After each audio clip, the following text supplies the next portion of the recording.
You know the rules, you understand tenses, you can complete grammar exercises, recognize thousands of words, and understand English when it is written clearly.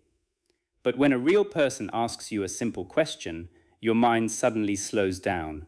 You search for words, rebuild every sentence, and wonder why your knowledge is not becoming fluent speech. The answer may not be a lack of English, it may be a set of silent habits you repeat every day without noticing. In this masterclass, we will uncover those hidden habits, replace them with stronger speaking behaviors, and turn the English inside your mind into a language you can finally use naturally. Chapter 1. You recognize English, but you do not retrieve it. The first silent habit is one of the most common and least understood problems in language learning. You spend most of your study time recognizing English instead of retrieving it. Recognition means that the answer is already in front of you. You see a word and understand it. You read a sentence and know what it means. You choose the correct option from 4 possible answers. You look at a grammar rule and recognize the correct structure. You watch a lesson and think, yes, I understand this. All of these experiences can feel like progress, and they are useful, but recognition is not the same mental activity as speaking. Speaking requires retrieval. Retrieval means that nothing is placed in front of you. A person asks you a question, and your brain must find the idea, locate the vocabulary, organize the grammar, pronounce the words, and continue monitoring the listener, all within a few seconds. That is a completely different task. You may recognize the phrase, "take responsibility" every time you hear it, yet fail to produce it when someone asks, "What did you learn from your mistake?" You may understand the difference between the past simple and the present perfect, yet hesitate when someone asks, "How long have you worked here?" You may know 10 advanced words connected to education, yet answer, "Education is very important because it is good." This does not mean your knowledge is false. It means your knowledge has not been trained for retrieval. Imagine that your brain is a large library. You have placed thousands of books inside it, but the books have no clear system. When you are relaxed and have enough time, you can walk through the library and find what you need. But in a real conversation, someone gives you 3 seconds. Suddenly, the size of the library does not matter. What matters is whether you can reach the correct shelf quickly. Many learners continue adding more books. They study more words. They watch another grammar lesson. They collect another list of expressions, but they do not improve the system that retrieves those expressions. As a result, their knowledge becomes wider while their speaking remains slow. The hidden habit is simple. You keep looking at English instead of pulling English out of your own mind. To change this, you need to create more closed book moments. A closed book moment is any moment when you remove the answer and force your brain to produce something independently. Suppose you are learning the phrase, "I ended up changing my mind." The recognition approach is to read it 10 times. The retrieval approach is different. You cover the phrase and ask yourself, "How can I say that my final decision was different from my original plan?" Then you try to produce, "I ended up changing my mind." The first attempt may be slow. That slowness is not a sign that the exercise is failing.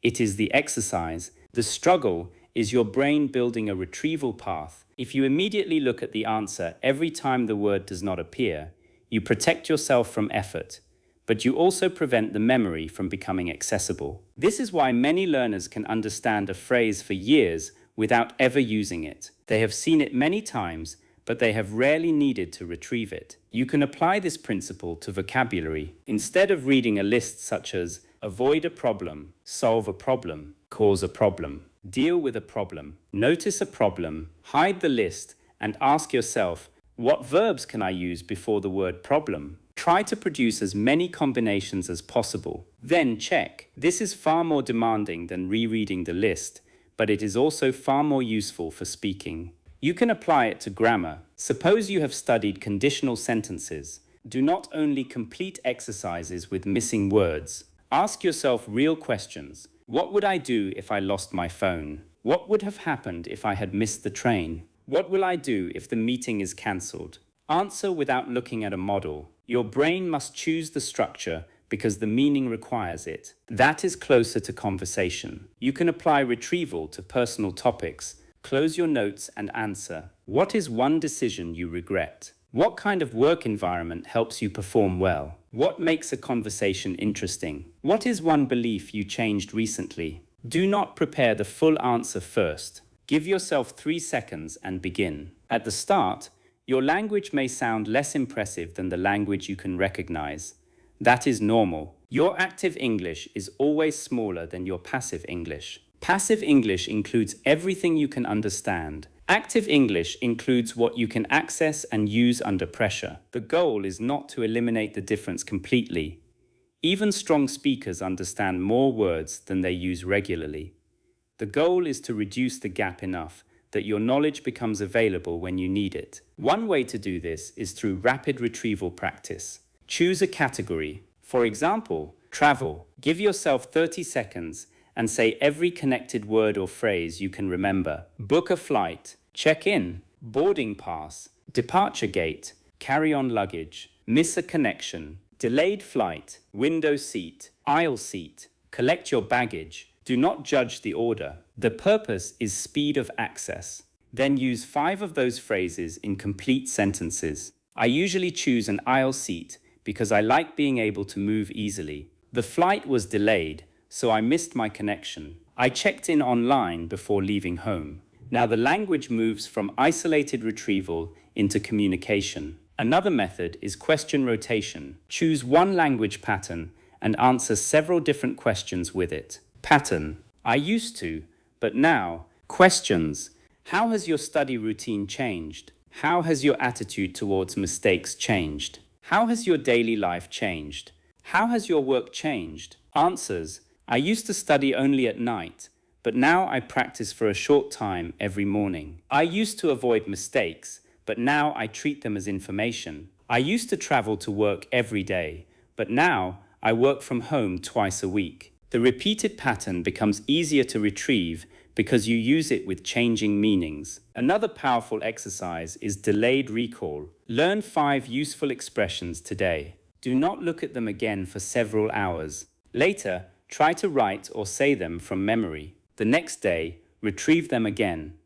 Then use them in a short answer. For example, your 5 expressions may be, from my point of view, the main reason is, what I mean is, that depends on, I had not considered that. Later, answer a question and use at least 3. Question: should university education be free? From my point of view, basic access should be affordable. The main reason is that talented students should not be excluded because of their financial situation.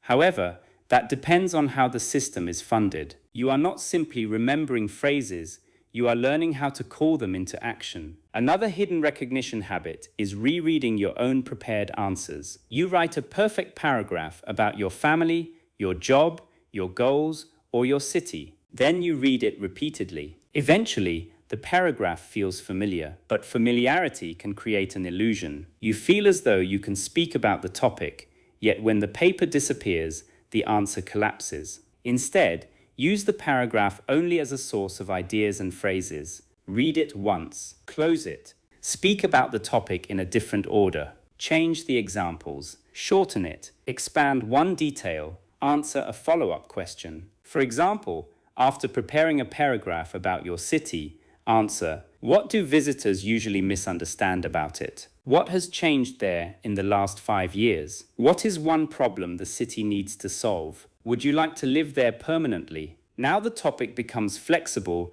rather than memorized. You also need to notice the difference between knowing a word and owning a word. You know a word when you understand it. You own a word when you can use it naturally in several situations. Take the word overwhelmed. You may understand it immediately, but can you say, I felt overwhelmed by the amount of information. The team became overwhelmed because the deadline was unrealistic. When I feel overwhelmed, I divide the task into smaller steps. She looked overwhelmed, so I offered to help.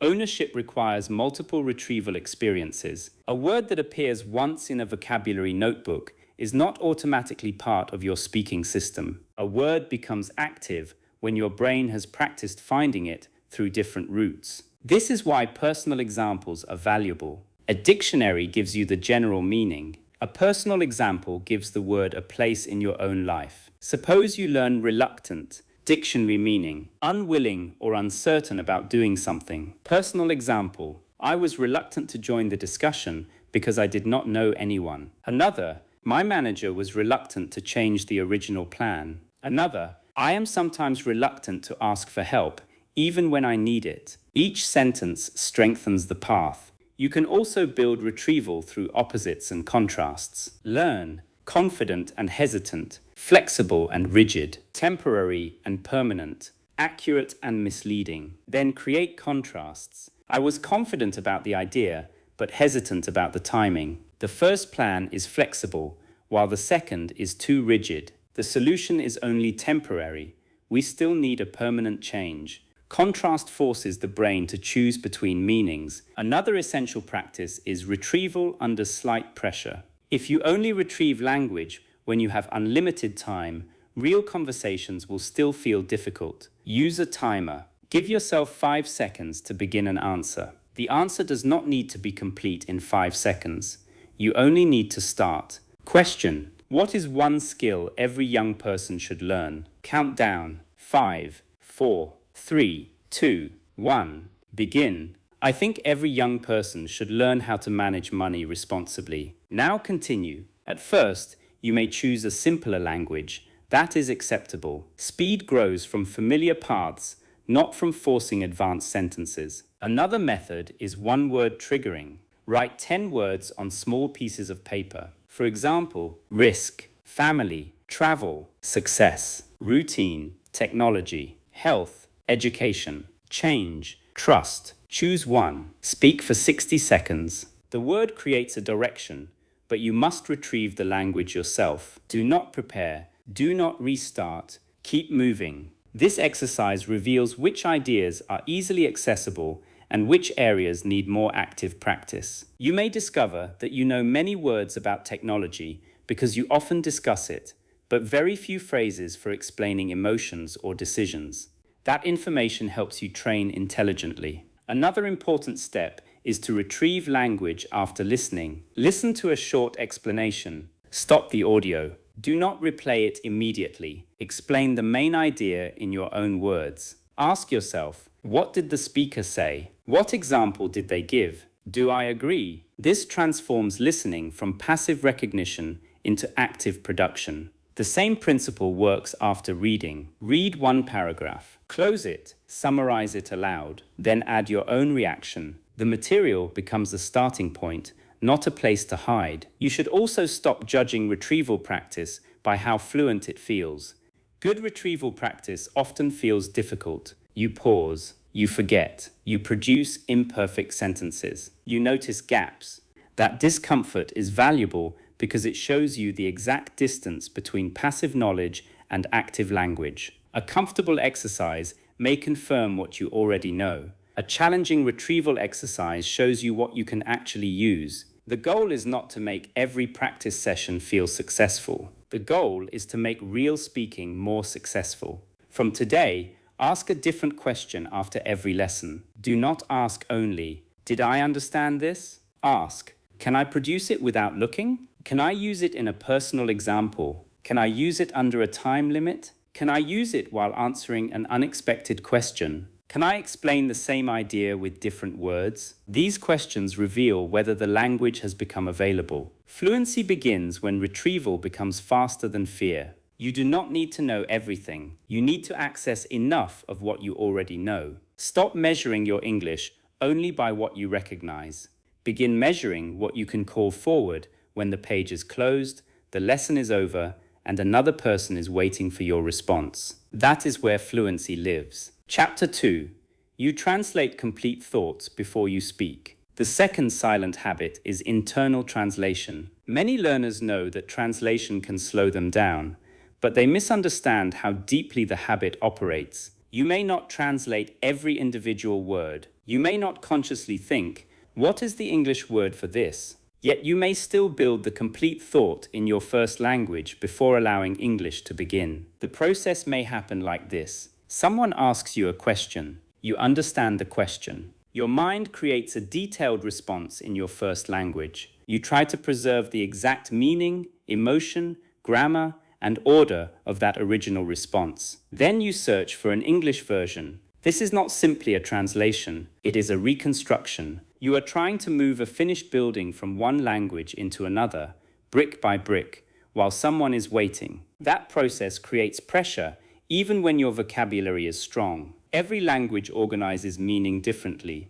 A sentence that feels natural in your first language may require a different order, rhythm, or level of directness in English. When you try to protect the original structure, English begins to feel like a puzzle. You may know all the words and still struggle to connect them naturally. The habit becomes especially visible when your first thought is long. For example, someone asks, "Why did you leave your previous job?" Inside your first language, you may create a detailed answer about management, responsibilities, growth, salary, and emotional exhaustion. Then you try to translate all of it at once. The result may be a delayed and confused beginning. Actually, the reason from which I was deciding to leave was because in that company there were not possibilities. The problem is not that you have no ideas. You have too many ideas in a structure that English did not create. A stronger approach is to begin from the message, not from the original sentence.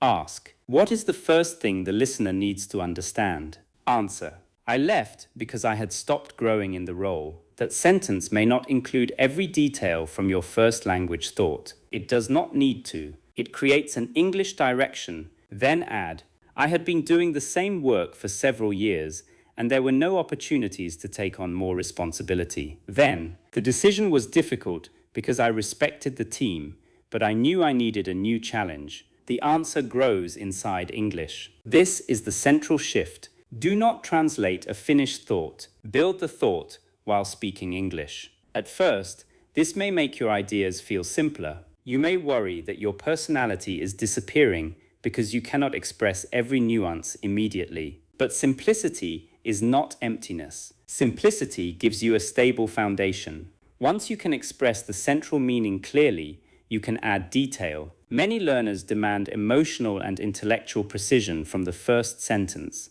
They want the English sentence to carry exactly the same beauty, humor, subtlety, or complexity as the thought in their strongest language. This is understandable, but it creates paralysis. Your first sentence does not need to carry your entire identity. It only needs to open the path. One way to weaken translation is through image-based speaking. Instead of starting with a sentence in your first language, start with a mental scene. Imagine a place, event, object, or action. Then describe what you see. For example, imagine your morning. Do not prepare the story in another language. See the alarm. See the dark room. See the cup of tea or coffee. See the road.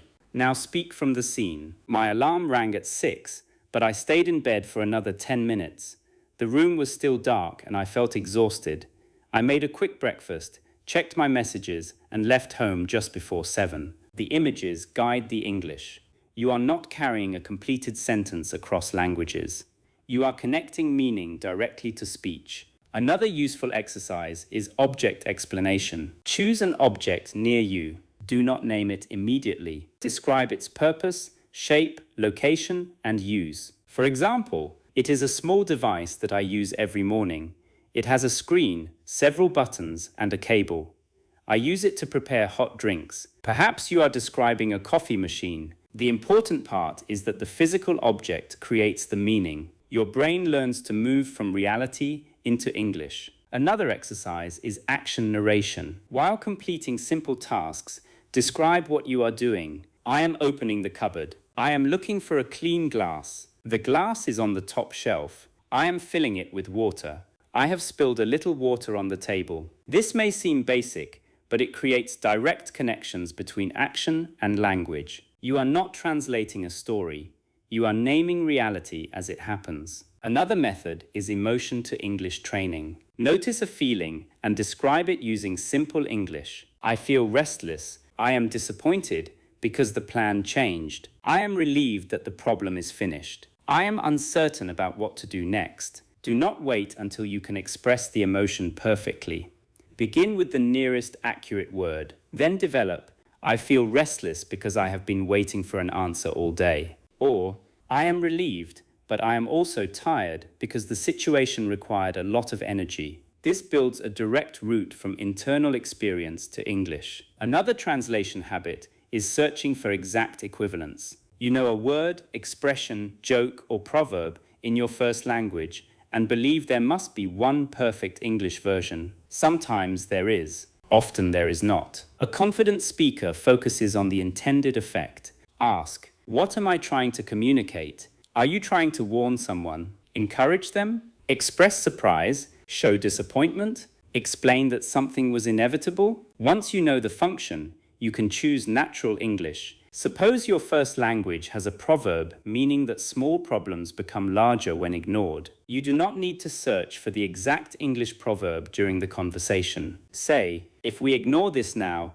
it will become much harder to solve later. The meaning survives. Fluency increases when you become loyal to meaning rather than wording. Another way to reduce translation is through meaning chunks. A meaning chunk is a short unit that carries one function. For example, giving an opinion.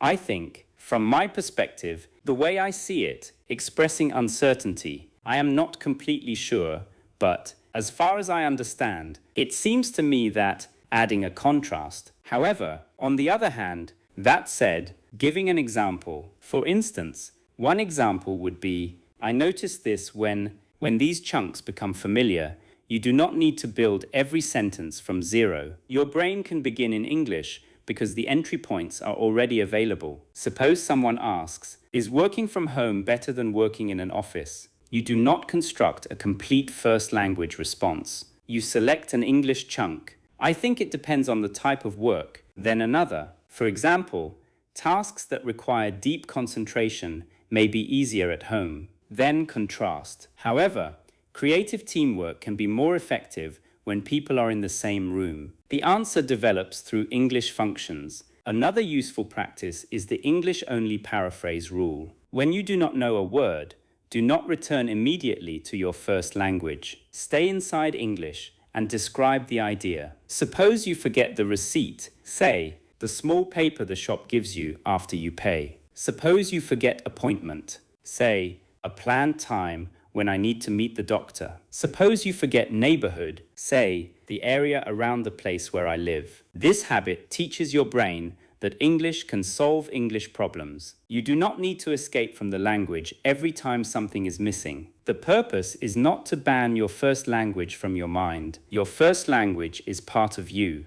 It helps you understand complex ideas, learn new concepts, and connect information. The problem is not that it exists. The problem is depending on it as the compulsory first step of every spoken sentence. You want more than one route. Sometimes your brain will naturally create meaning directly in English. Sometimes a first language thought will appear. When that happens, do not try to translate every part. Reduce it to its center. For example, your internal thought may be, I feel that the project failed, not only because of the deadline, but because nobody wanted to take responsibility early enough. And by the time people admitted the problem, it was already too late. Do not translate this as one large sentence. Find the center. The project failed because no one took responsibility early enough. Then add, people saw the problem, but they waited for someone else to act. Then, by the time the team finally discussed it honestly, we had already lost too much time. The meaning becomes clearer because you rebuilt it rather than copied it. Another exercise is the 3-level translation escape. Take a difficult idea. Level 1, express it in the simplest possible English. Level 2, add one reason. Level 3, add nuance or contrast. Idea, you regret accepting a responsibility. Level 1, I should not have accepted the task. Level 2, I should not have accepted the task because I did not have enough time. Level 3, I wanted to help, but I underestimated the amount of work involved. I should have been honest about my schedule before agreeing. This process teaches you that precision can grow gradually. Another common translation trap appears in storytelling. You try to remember the exact sentence you originally created. When the wording disappears, the story stops. Instead, remember the event through stages. Where were you? What happened? What changed? How did you react? What happened next? What was the result? The stages guide the story. For example, where? I was traveling home after work. What happened? My car suddenly began making a strange noise. What changed? A warning light appeared, so I pulled over. Reaction? I felt worried because I was far from home. Next, I called a mechanic and explained the problem. Result? The issue was not serious, but I had to wait nearly 2 hours. You are speaking from the event, not from a translated script. Another important technique is topic immersion. Choose one small part of your day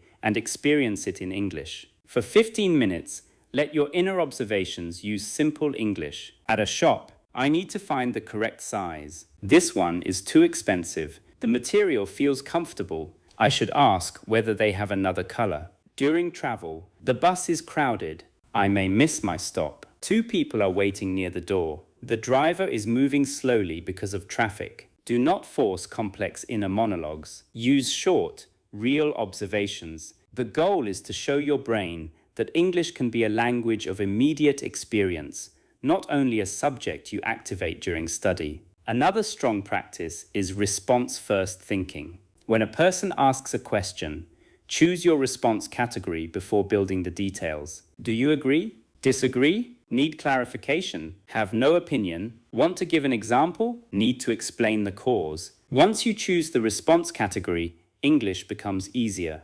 Question: do you think people rely too much on technology? Response category: partial agreement. Opening: in some situations, yes. Reason: many people use technology even when a simpler solution is available. Balance: however, it also saves time and gives people access to valuable information. This method prevents your mind from attempting to translate a large, unorganized thought. You choose a direction and move. You should also notice how often you silently rehearse the same sentence several times before saying it. That rehearsal may happen in both languages. You build the thought, translate it, check the grammar, change a word, check the pronunciation. Then the conversation has already moved on. Train a lower threshold for speaking. When the main meaning is clear enough, begin. You can adjust while speaking. Real conversation is not a final written product. It is a process. You may say, I think the reason is,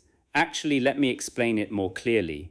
The main problem is that people receive different instructions. That is normal spoken communication. You do not need to complete all internal editing before your voice begins. Another practice is the 2-second meaning rule. When asked a question, give yourself 2 seconds to identify only the central idea, not the sentence, not the grammar, only the idea. Question: what makes a good manager? Central idea: clarity. Begin: a good manager gives people clear expectations. Then continue. Question: what is difficult about learning online? Central idea: distraction. Begin: the biggest difficulty is staying focused. Question: why did the plan change? Central idea: cost. Begin: the plan changed because the original option became too expensive. Meaning leads, language follows. The final goal is not to stop all translation immediately. That may take time. The goal is to create direct English pathways strong enough that translation is no longer your only option. You want to see a situation and describe it. Feel an emotion and name it. Hear a question and choose a response. Remember an event and tell it through stages. Forget a word and explain it. Hold an opinion and express its center. These are the connections that make speech faster. Fluency does not require you to think like a different person. It requires you to stop forcing every English sentence through the complete structure of another language. Build the thought where you intend to speak it. Let English become part of the thinking process rather than the final translation product. Chapter 3. You refuse to release an imperfect sentence. The third silent habit is perfection before participation. You do not allow a sentence to leave your mouth until it feels correct enough. You inspect it internally. You question the tense. You compare 2 possible words. You worry about pronunciation. You wonder whether the expression sounds natural. You imagine how the listener may judge it. By the time you are ready, the moment has passed. This habit often develops in serious learners. You care about accuracy. You have invested time in grammar. You want to show the level you have achieved. You do not want a simple error to make you appear less capable. The intention is understandable, but spoken fluency cannot grow under the same conditions as edited writing. Writing allows you to stop, reconsider, delete, search, reorganize, and polish. Conversation moves forward. You need to make decisions with incomplete certainty. A fluent speaker is not someone who knows that every sentence is perfect before speaking.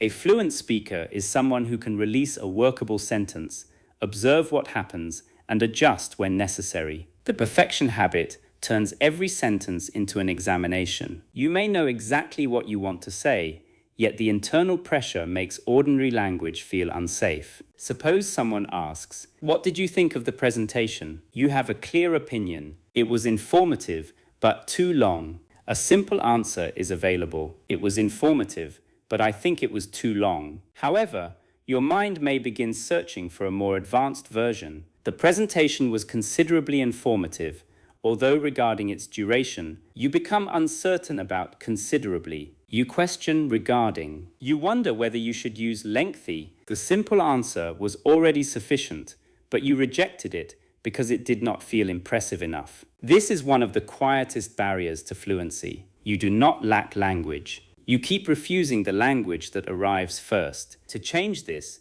you need to understand the difference between a useful first sentence and a final sentence. A useful first sentence opens communication. It may be simple, it may be incomplete in detail, it may not express every nuance, but it gives the listener a clear direction. For example, "I did not enjoy the meeting." That is the first sentence. Now you can explain. The discussion had no clear structure, and several people repeated the same points.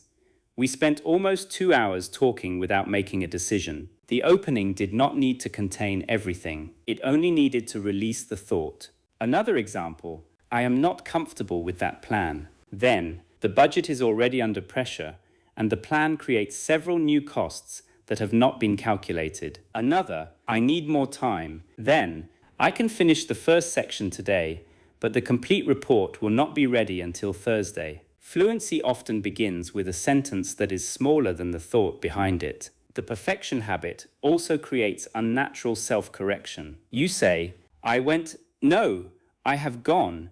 Actually, I had gone to the office." The listener becomes lost because you are trying to display internal editing in real time. Sometimes correction is necessary, but repeated corrections can damage clarity more than the original mistake. Learn to ask, "Does this error change the meaning?" If not, continue. If yes, correct briefly. For example, "The meeting is on Thursday." The correction matters. But if you say, "My brother works in a bank," the grammar is incorrect, yet the meaning is clear. In a fast conversation, you may continue and practice the third-person form later. This does not mean accuracy is unimportant. It means accuracy training and communication training are not always the same activity. During an accuracy exercise, stop and correct. During a conversation, protect the message. You need both modes. Problems appear when you use examination mode during every human interaction. Another part of perfectionism is trying to use the most advanced grammar you know. You may believe that simple English makes you sound weak, but advanced structures are valuable only when they are stable enough to support the message. Suppose you want to describe a missed opportunity. You attempt, "Had I known about the position earlier, I would have been applying." The sentence becomes uncertain. A simpler version is stronger. "I did not know about the position in time. If I had known earlier, I would have applied." The grammar is still effective, but the sentence is easier to control. Confidence grows when you can choose the strongest available structure, not the most complicated possible structure. Another hidden habit is abandoning sentences halfway. You begin, "The reason why I think this could possibly be," then you decide the sentence is becoming dangerous. You stop. You smile nervously. You say, "I do not know," but you do know. You lost confidence in the structure. Instead of abandoning the idea, restart it. Say, Let me put that more simply. Then, I think this could work because the cost is low. Restarting is not failure. It is a speaking skill. You can use recovery phrases such as, let me say that again. What I am trying to say is, a simpler way to explain it is, the main point is, I started that badly. Let me restart. These phrases allow you to repair communication without emotional collapse. You should practice them before you need them. Say them aloud. Use them in private exercises. Make them ordinary. When a broken sentence appears in real conversation, your brain will have an available path. Another strong technique is the imperfect first attempt drill. Choose a question. Give yourself one rule. You are not allowed to restart the recording. Answer for 2 minutes. Your goal is not perfect English. Your goal has a continuous meaning. If you make a mistake, continue. If you forget a word, explain it. If the sentence becomes confused, repair it. Afterward, listen once. Do not count every error.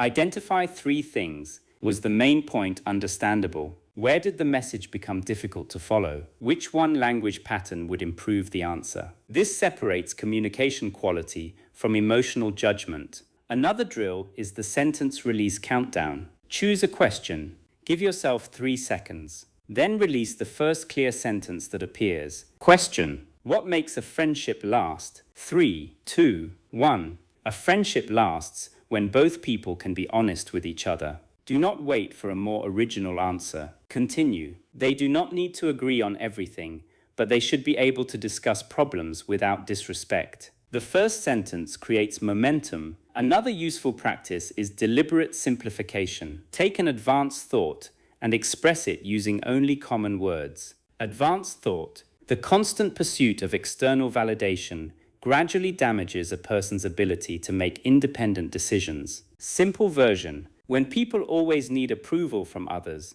they slowly lose confidence in their own choices. The simple version is not intellectually weaker. It is clear. Practicing simplification gives you an emergency route when advanced language does not appear. Another silent habit is apologizing before every imperfect answer. You say, "My English is not very good. I do not know how to explain. This may be wrong. I am sorry for my grammar." These openings train your brain to associate speaking with defense. They also direct the listener's attention towards your mistakes. You can express uncertainty without reducing yourself. Say, "I am not sure of the exact term, but I need a moment to explain this clearly. I may not have all the information, but my understanding is." These phrases are honest and functional. They keep the focus on the message. Another perfection pattern appears when you speak only about familiar topics. You can discuss your job, family, hobbies, and daily routine because you have prepared those areas. But you avoid unfamiliar questions because you cannot guarantee a strong answer. Real fluency requires thinking with limited preparation. You need to practice being incomplete. Suppose someone asks, "Do you think cities should limit private cars?" You may not have a developed opinion. You can say, "I have not thought deeply about it, but I can see 2 sides." Then, reducing cars could improve air quality and public space. However, cities would need reliable public transport before limiting people's choices. You did not need a perfect expert opinion. You needed a reasonable response. Another key idea is conversational accuracy. Conversational accuracy does not mean error-free grammar. It means that the listener understands the intended meaning accurately. Suppose you say, "I have been working here for 5 years. The grammar needs correction." But the listener probably understands that you started 5 years ago and still work there. You can later improve the structure. "I have worked here for 5 years. Now consider, I sent the document yesterday when you mean that you will send it tomorrow." The grammar may be correct, but the communication is inaccurate. Meaning matters more than surface perfection. Your priorities during conversation should be: first, correct the message; second, clear structure; third, understandable pronunciation; fourth, useful accuracy; fifth, stylistic elegance. Many learners reverse this order. They chase elegance before the message has begun. Another exercise is the rough draft answer. Imagine that every spoken answer is a rough draft. You are allowed to add, correct, and clarify. Question: why is this project important? Rough beginning. It is important because it solves a problem for small businesses. Add: many small companies cannot afford the existing systems. Clarify.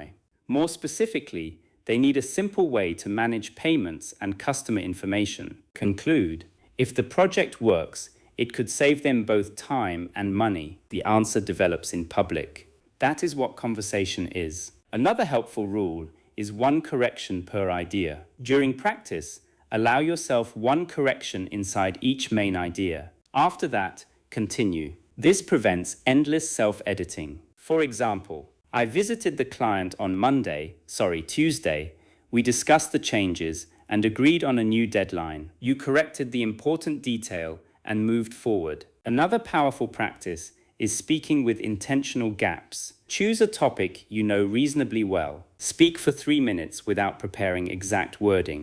Expect that 1 or 2 words will be missing. When a gap appears, paraphrase. Suppose you forget pedestrian crossing. Say, the marked place where people cross the road. Suppose you forget refund. Say, the money the company gives back after you return something. Suppose you forget deadline extension. Say, more time to finish the work. This teaches you that missing vocabulary does not end communication. Another perfection habit is judging your spoken English by the standard of polished online content. You compare your spontaneous answer with a recorded speaker who may have prepared, edited, repeated, and refined the message. That comparison is unfair. Compare spontaneous speech with spontaneous speech. Even experienced speakers pause, restart, change direction, and search for words. They simply recover without turning the moment into a crisis. Your goal is not to sound edited. Your goal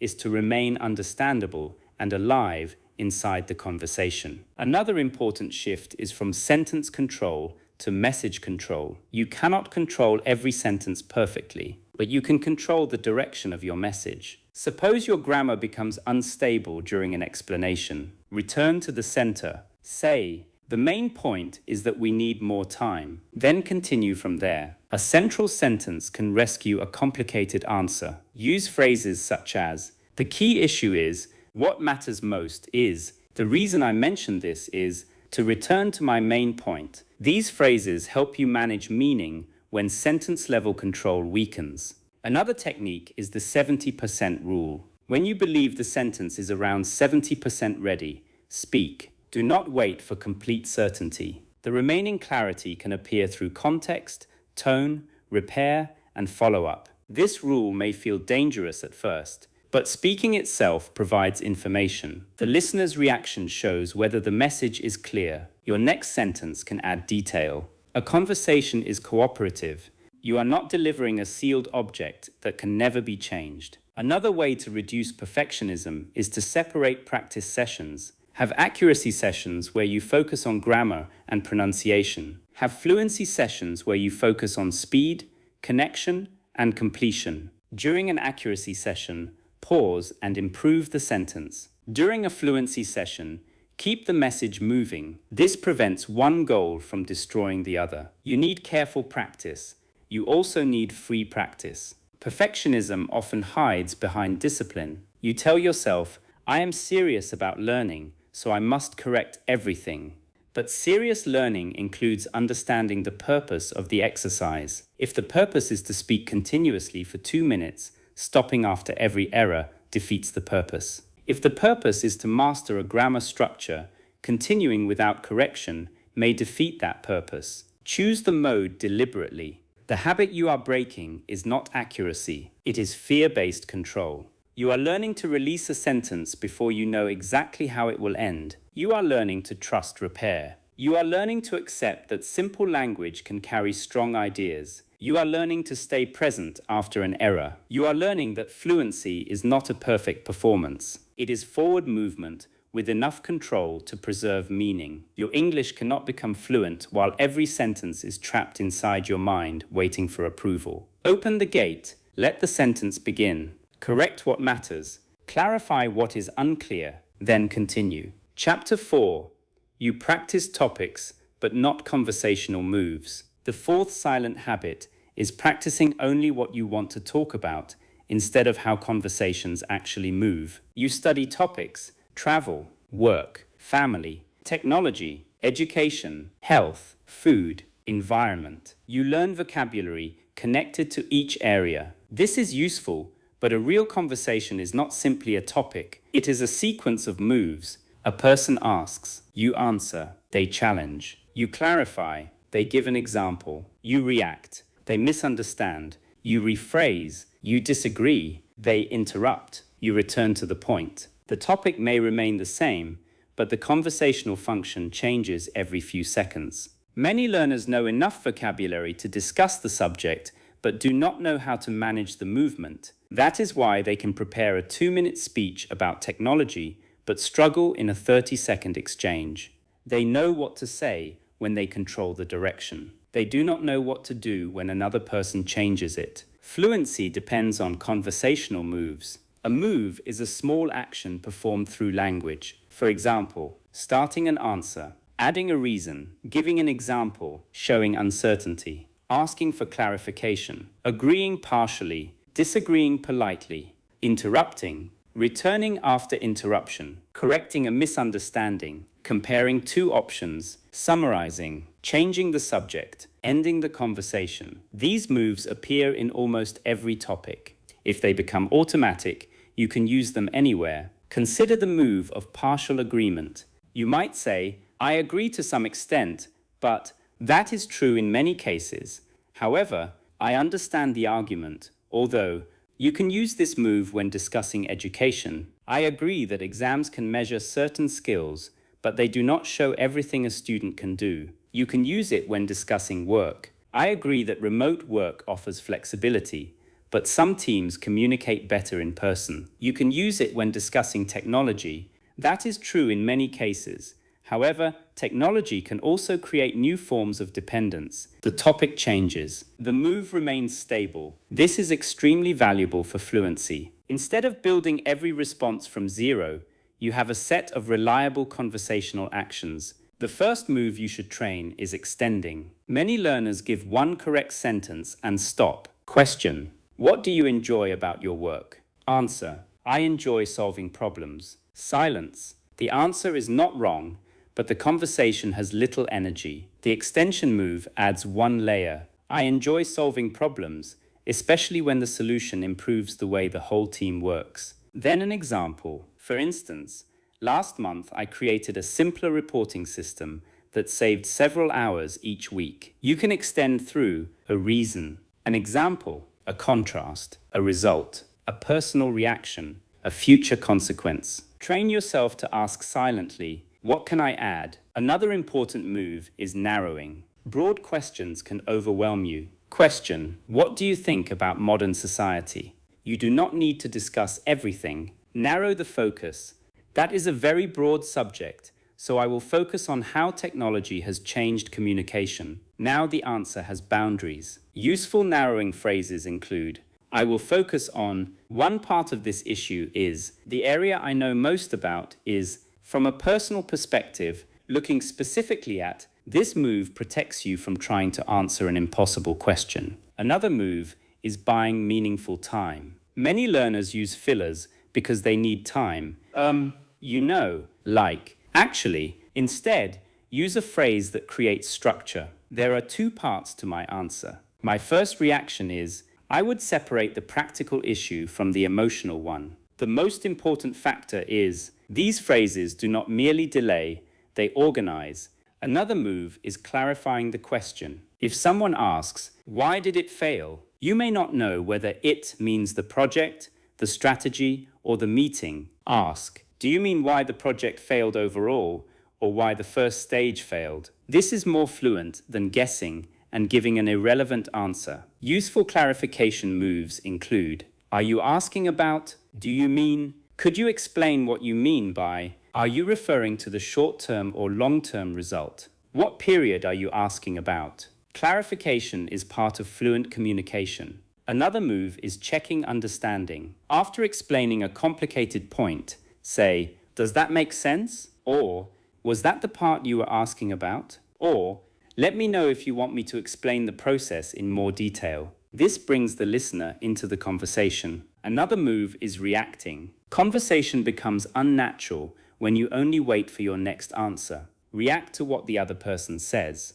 That is surprising. I had not considered that. That sounds difficult. I can understand why you made that decision. That is a useful example. A reaction does not need to be long. It shows that you are present. Then you can ask a follow-up question or add your own experience. Another move is follow-up questioning. Instead of allowing every answer to end the interaction, ask, what happened after that? How did you respond? What made you choose that option? Would you make the same decision again? What was the most difficult part? Fluency is not only your ability to produce long answers, it is your ability to keep communication moving. A person who asks relevant questions often appears more fluent because the conversation becomes cooperative. Another essential move is polite disagreement. Some learners avoid disagreement entirely. Others translate a direct form from their first language and sound stronger than intended. Build several levels. Soft disagreement. I am not completely convinced. I am not sure I see it that way. Balanced disagreement. I understand the point,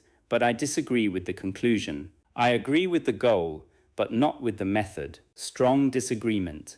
I strongly disagree because the evidence suggests the opposite. The proposal creates risks that we cannot ignore. Different situations require different strength. Another move is interruption. In real conversations, you may need to use, can I add something? May I respond to that point? Before we move on, there is one detail I would like to clarify. In a more informal conversation, can I jump in for a second? That reminds me of something. The phrase creates an opening, then make the contribution concise. Another move is holding your turn. Someone begins speaking before you finish. You can say, let me finish this thought. I will come to that in a moment. I just want to complete the example. Give me a few more seconds. You do not need to become aggressive. You protect the message calmly. Another move is returning after interruption. Use, to return to my original point. As I was saying, that connects to what I mentioned earlier.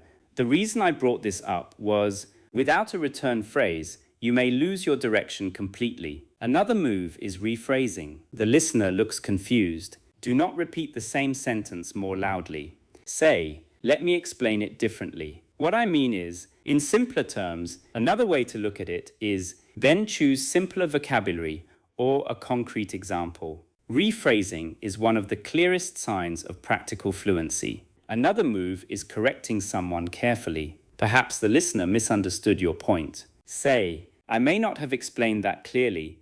I am not saying the plan is impossible. I am saying the current deadline is unrealistic. This correction protects the relationship. Avoid, no, you did not understand me. Focus on the message rather than blaming the listener. Another move is speculation. You may not know the answer. Use. One possibility is, it may be related to, I cannot be certain, but my guess would be, the most likely explanation is. These phrases allow you to think aloud without pretending certainty. Another move is refusing. Fluent communication includes boundaries. Say, I am not able to commit to that date. I would prefer not to discuss the personal details. I cannot approve the change without more information. I am afraid that will not be possible. Then, when appropriate, offer an alternative. I cannot finish everything by Friday, but I can send the first section. Another move is summarizing after a long discussion. So the main issue is cost. To summarize, we have agreed on 3 actions. In short, the idea is useful, but the timing needs to change. A summary helps both speakers. It also gives your answer a strong ending. Another move is changing direction. Use. There is another point we should consider. Before we finish, I would like to discuss that leads to a related question. Speaking of the deadline, transitions reduce the feeling that you are jumping randomly. Another move is ending. Some learners do not know how to finish, so the conversation becomes awkward. Use. I think that covers the main point. That is everything I wanted to explain. Thanks for discussing this with me. I need to leave now, but it was good speaking with you. I will send the details later today. A clear ending is part of fluency. To train conversational moves, create a move of the day routine. Choose one move each day. For example, Monday, asking for clarification. Tuesday, giving examples. Wednesday, partial agreement. Thursday, rephrasing. Friday, summarizing. During practice, force yourself to use the move several times with different topics. Suppose today's move is giving an example. Topic: exercise. Regular exercise improves energy. For example, when I walk in the morning, I find it easier to focus during the day. Topic: communication. Clear expectations prevent problems. For example, if a manager explains the deadline and the required result, the team can plan more effectively. Topic: technology. Technology can reduce simple daily tasks. For instance, online banking allows people to make payments without visiting a branch. The move becomes flexible. Another exercise is conversation branching. Begin with one question, then imagine 3 possible responses from the listener. Question: do you enjoy working from home? Your answer: yes, mainly because I can concentrate more easily. Listener response 1: I find it lonely. Your move: acknowledged and contrast. I understand that. I sometimes miss informal conversations too, although I still prefer the quieter environment. Listener response 2: is it difficult to manage your time? Your move: explain and give an example. It can be. I use a clear schedule and take breaks at fixed times. Listener response 3: I could never work at home. Your move: ask for a follow-up. What part would be most difficult for you? Branching prepares you for unpredictability. Another practice is response chains. Use 5 moves in one answer. Question: should companies use artificial intelligence in hiring? Move 1: position. I think it can be useful, but it should not make the final decision. Move 2: reason. Automated systems can process large amounts of information quickly. Move 3: concern. However, they may repeat bias in the data. Move 4: example. For example, a system may favor candidates whose backgrounds resemble previous employees. Move 5: conclusion. So I would use the technology as a tool, not as a replacement for human judgment. The chain gives the answer movement. Another important point is that conversational moves reduce grammar pressure. When you have a stable phrase such as, the main reason is, your brain does not need to build the opening from zero. It can focus on the content that follows. When you have, I understand your point, but the social function is already handled. You can focus on your disagreement. This is why useful phrases should not be memorized as decorative language. They should be trained in actions. Ask not only, what does this phrase mean? Ask, when would I use it? What does it allow me to do? What kind of response should follow it? For example, that depends on function, avoiding an absolute answer. What follows? The factor that changes the answer. That depends on how much time we have. That depends on the person's goals. That depends on whether the information is accurate. The phrase becomes a tool. Another useful idea is move combinations. Certain moves often appear together. Acknowledgement plus disagreement. I understand the concern, but I think delaying the launch would create a larger problem. Opinion plus example. I believe the policy is too strict. For example, it does not allow any flexibility in emergencies. Uncertainty plus question. I am not sure I understand the final step. Could you explain what happens after approval? Summary plus action. So we have agreed on the main changes. I will update the document and send it tomorrow. Train combinations, because real conversations rarely use one move alone. You can also record simulated dialogues. Speak as yourself, then answer as the other person. Continue for several turns. Example: why do you want to improve your English? I want to communicate more effectively at work. What situations are most difficult? Meetings are difficult because I need to respond quickly. Is vocabulary the main problem? Not exactly. I usually know the words, but I struggle to retrieve them under pressure. What are you doing to change that? I am practicing random questions and shorter response structures. This develops interaction rather than monologue. Another challenge is learning to leave space. A conversation is not a performance where you must prove everything you know. Make one move, then allow the listener to respond. Strong conversational rhythm includes speaking and receiving. Your goal is not to dominate the topic, it is to participate effectively. From now on, do not only prepare subjects, prepare actions. Learn how to enter, how to extend, how to react, how to ask, how to disagree, how to repair, how to return, how to summarize. Once these moves become familiar, every topic becomes easier because you know how to travel through it. Grammar provides structure, vocabulary provides material, conversational moves provide motion. Without motion, knowledge remains still. Chapter 5. You listen for words instead of following meaning. The fifth silent habit is listening in a way that cannot support natural speaking. Many learners listen as though English were a series of separate words.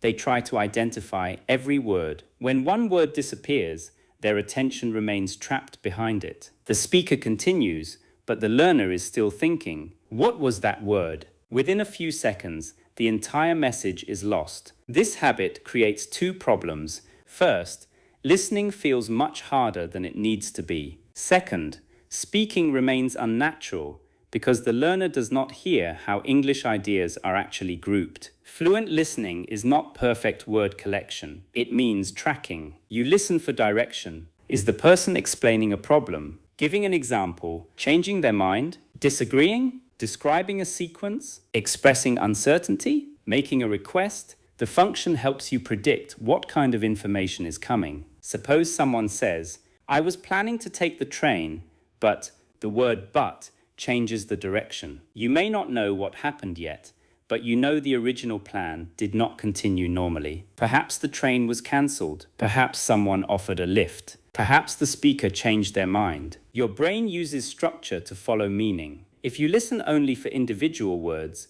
you miss these signals. Another issue is that spoken English does not always sound like written English. Words connect. Sounds become weaker. Some syllables disappear. Common phrases are produced as groups. A learner may know the sentence, "What are you going to do?" yet fail to recognize it when spoken quickly because the sounds connect. The solution is not to memorize every possible reduced form. The deeper solution is to listen in chunks and use context. The first listening habit to build is prediction. Before listening, ask, "What kind of information am I likely to hear?" If the topic is a travel problem, expect words related to time, transport, delay, booking, location, or assistance. If someone begins, "I was disappointed because," expect a cause. If they say, "There are two reasons," expect a first and second point. Prediction reduces the amount of completely new information your brain must process. Another important habit is listening for stressed words.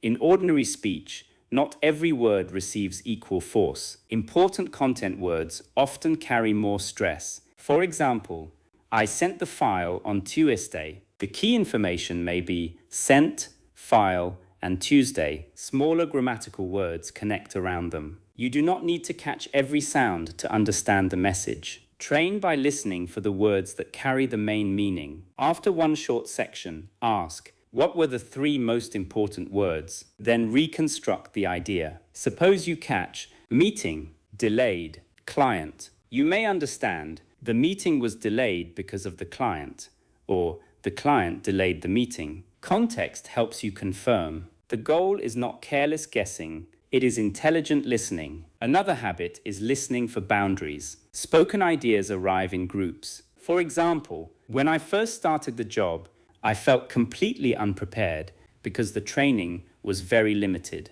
These are meaning units. A speaker may pause slightly or change intonation between them. When you begin hearing boundaries, long sentences become easier. You do not process 20 words. You process 3 connected ideas. This also improves your speaking because you begin producing English in similar units. Another silent listening problem is subtitle dependence. Subtitles can be useful. They help you confirm unfamiliar vocabulary, notice grammar, and connect sound with spelling. But if you always read while listening, your eyes may perform the main work. You believe you understood the audio, but you actually understood the text. To change this, use subtitles in stages. First, listening, no subtitles. Ask only, what is the situation? What is the main point? What emotion is present? Second, listening, no subtitles again. Identify more details. Third, listening, use subtitles to check. Fourth, listening, remove subtitles and listen again. This order trains your ears before giving support to your eyes. Another method is the missing word tolerance exercise. Listen to a short section once. Accept that some words will disappear. Do not stop. At the end, explain what you understood. You may say, the speaker was describing a difficult meeting. I missed some details, but the main problem was that the team had not prepared. This teaches your brain that incomplete listening can still produce useful understanding. Real conversations rarely give you 100% clarity. Noise, accents, speed, unfamiliar vocabulary, and interruptions are normal. Fluent listeners recover meaning even when some pieces are missing. Another habit is replaying the same difficult second too many times. You stop after one unclear phrase. You replay it 5, 10, or 20 times. Eventually, you hear the words, but you have trained microscopic listening rather than message tracking. Detailed listening has value, but it should not replace broad listening. Use two modes. Global listening. Follow the main idea without stopping. Detailed listening. Examine a small section for pronunciation or vocabulary. Do not confuse the purposes. Another strong practice is one-sentence summarizing. After listening to 1 or 2 minutes, say one sentence that captures the center. For example, the speaker believes people become less productive when they try to do several tasks at once. Or, the conversation is about a customer who received the wrong order and wants a replacement. A one-sentence summary forces you to choose meaning over details. Then add 3 supporting points. Another listening habit is noticing relationship language. Words such as because, although, however, therefore, instead, unless. For example, as a result, on the other hand, these words reveal how ideas connect. Suppose you hear, the plan is expensive, however, it may save money in the long term. Even if you miss long term, however, tells you that the second sentence changes the direction. Listen for logic, not only vocabulary. Another important area is intention. The same words can perform different functions depending on tone. Really? It may show surprise,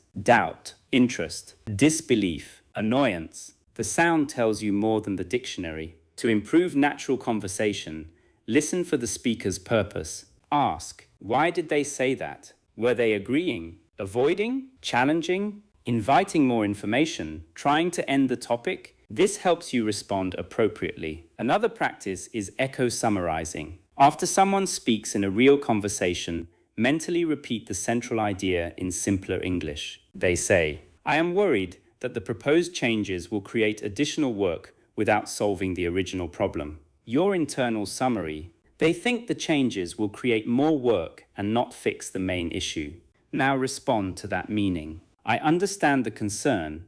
We should test whether the changes actually solve the original problem before applying them to the whole system. You are responding to the message rather than isolated words. Another useful skill is asking precise listening questions. Instead of saying, what? Or, can you repeat everything? Say, I understood the first part, but what did you say about the deadline? Or, did you say the price increased or decreased? Or, could you repeat the name of the department? Specific clarification keeps the conversation efficient. It also shows that you understood most of the message. Another hidden habit is pretending to understand. You nod, you smile, you hope the missing information will not matter. Then the person asks a follow-up question, and your confusion becomes larger. Fluency includes repairing listening. Say, I did not catch the last sentence. Could you say that more slowly? What do you mean by temporary access? I want to make sure I understand.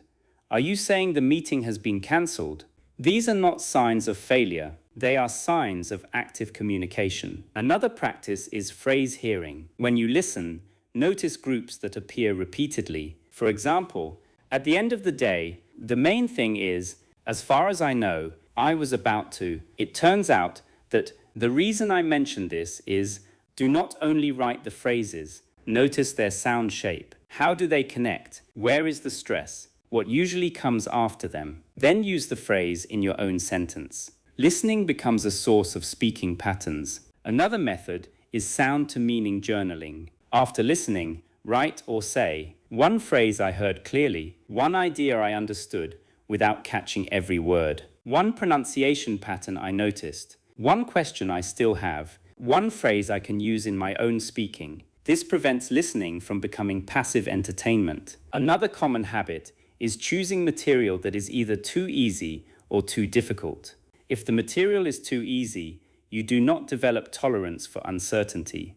If it is too difficult, you become lost and depend on subtitles. Choose material where you understand the main message but miss some details. That level gives your brain a reason to predict, infer, and recover. Another listening exercise is speed layering. Listen once at a slightly slower speed if necessary. Understand the message, then listen at normal speed. Do not remain permanently at slow speed. Slow listening can reveal structure, but normal speed develops real-time processing. The goal is not to make every word separate. The goal is to make connected speech meaningful. Another practice is speaker mapping. During a dialogue, track who believes what, who wants what, where do they agree, where do they disagree, what changed by the end. This shifts your attention from language pieces to human communication. For example, Speaker A wants to delay the project. Speaker B wants to continue. They agree that the budget is a problem. By the end, they decide to reduce the first stage. This understanding prepares you to summarize or respond. Another powerful exercise is listening and predicting the next sentence. Pause before the speaker continues. Ask, what kind of idea is likely to come next? If the speaker says, the first solution was cheap, but it created several problems, you may predict they will describe the problems or introduce a better solution. Then continue listening. Prediction strengthens processing speed. Another hidden listening habit is focusing only on unfamiliar accents. You may decide, I cannot understand this speaker because of the accent. Sometimes an accent is genuinely difficult, but the belief can make you stop using context. Expose yourself gradually to different speakers. Begin with clear material. Listen for the main idea. Notice repeated sound patterns. Do not demand complete understanding immediately. Your brain becomes more flexible through varied experience. Another useful practice is retelling. Listen to a short story, then retell it without trying to copy the speaker's words. Use your own structure. This combines listening, memory, and speaking. For example, original story. A person missed an important appointment because a bus broke down. Your retelling. A man was traveling to an important appointment when his bus suddenly stopped. He tried to find another route, but he arrived too late. The experience taught him to leave earlier when the journey matters. The retelling proves that you followed the meaning. Another step is adding your reaction. After the retelling, say, I think he should have contacted the office immediately. Or, I had a similar experience when. Now the listening becomes conversational material. Another issue is listening without a task. You play English in the background for hours and hope fluency will enter automatically. Background exposure can help you become familiar with rhythm, but it rarely creates strong change by itself. Give listening a purpose. Today, listen for examples. Tomorrow, listen for disagreement phrases. Another day, listen for how the speaker changes topics. Another day, listen for how stories begin and end. Focused attention converts exposure into learning. The final goal is not to hear English as a line of separate words. It is to experience it as a movement of meaning. A speaker introduces a point, builds it, changes direction, adds evidence, expresses emotion, reaches a conclusion. When you can follow that movement, missing words become less dangerous. And when you hear how ideas move, your own speaking becomes more natural. You stop producing isolated, carefully assembled sentences. You begin producing connected meaning. Listening and speaking are not separate worlds. The way you listen becomes the shape of the language you later produce. Listen for direction. Listen for relationships. Listen for intention. Listen for the center. Words matter, but meaning leads. Chapter 6. You collect words without building useful connections. The sixth silent habit is vocabulary collection without vocabulary organization. You may know thousands of words. Your notebooks are full. You have lists for travel, business, emotions, health, education, and daily life. You may know definitions that many native speakers would struggle to explain. Yet in conversation, you keep using the same small group of words: good, bad, important, interesting, difficult, things, problem, nice, very. Why does this happen? Because words do not become speakable simply because you have met them. Your brain retrieves language through connections. A word becomes easier to use when it is connected to common partners, situations, emotions, grammar patterns, and personal memories. If you learn words as isolated objects, they remain difficult to reach. Consider the word decision. You may know the meaning, but fluent use requires a network. Make a decision, reach a decision, change a decision, delay a decision, question a decision, support a decision, regret a decision, a difficult decision, a final decision, an informed decision, a rushed decision. The decision depends on, the decision was based on, I have not made a decision yet. Once these connections exist, the word becomes available in many situations. The silent habit is learning decision and moving immediately to the next new word. You collect vocabulary horizontally. Fluency grows when you build vertically. You go deeper into the words you already know.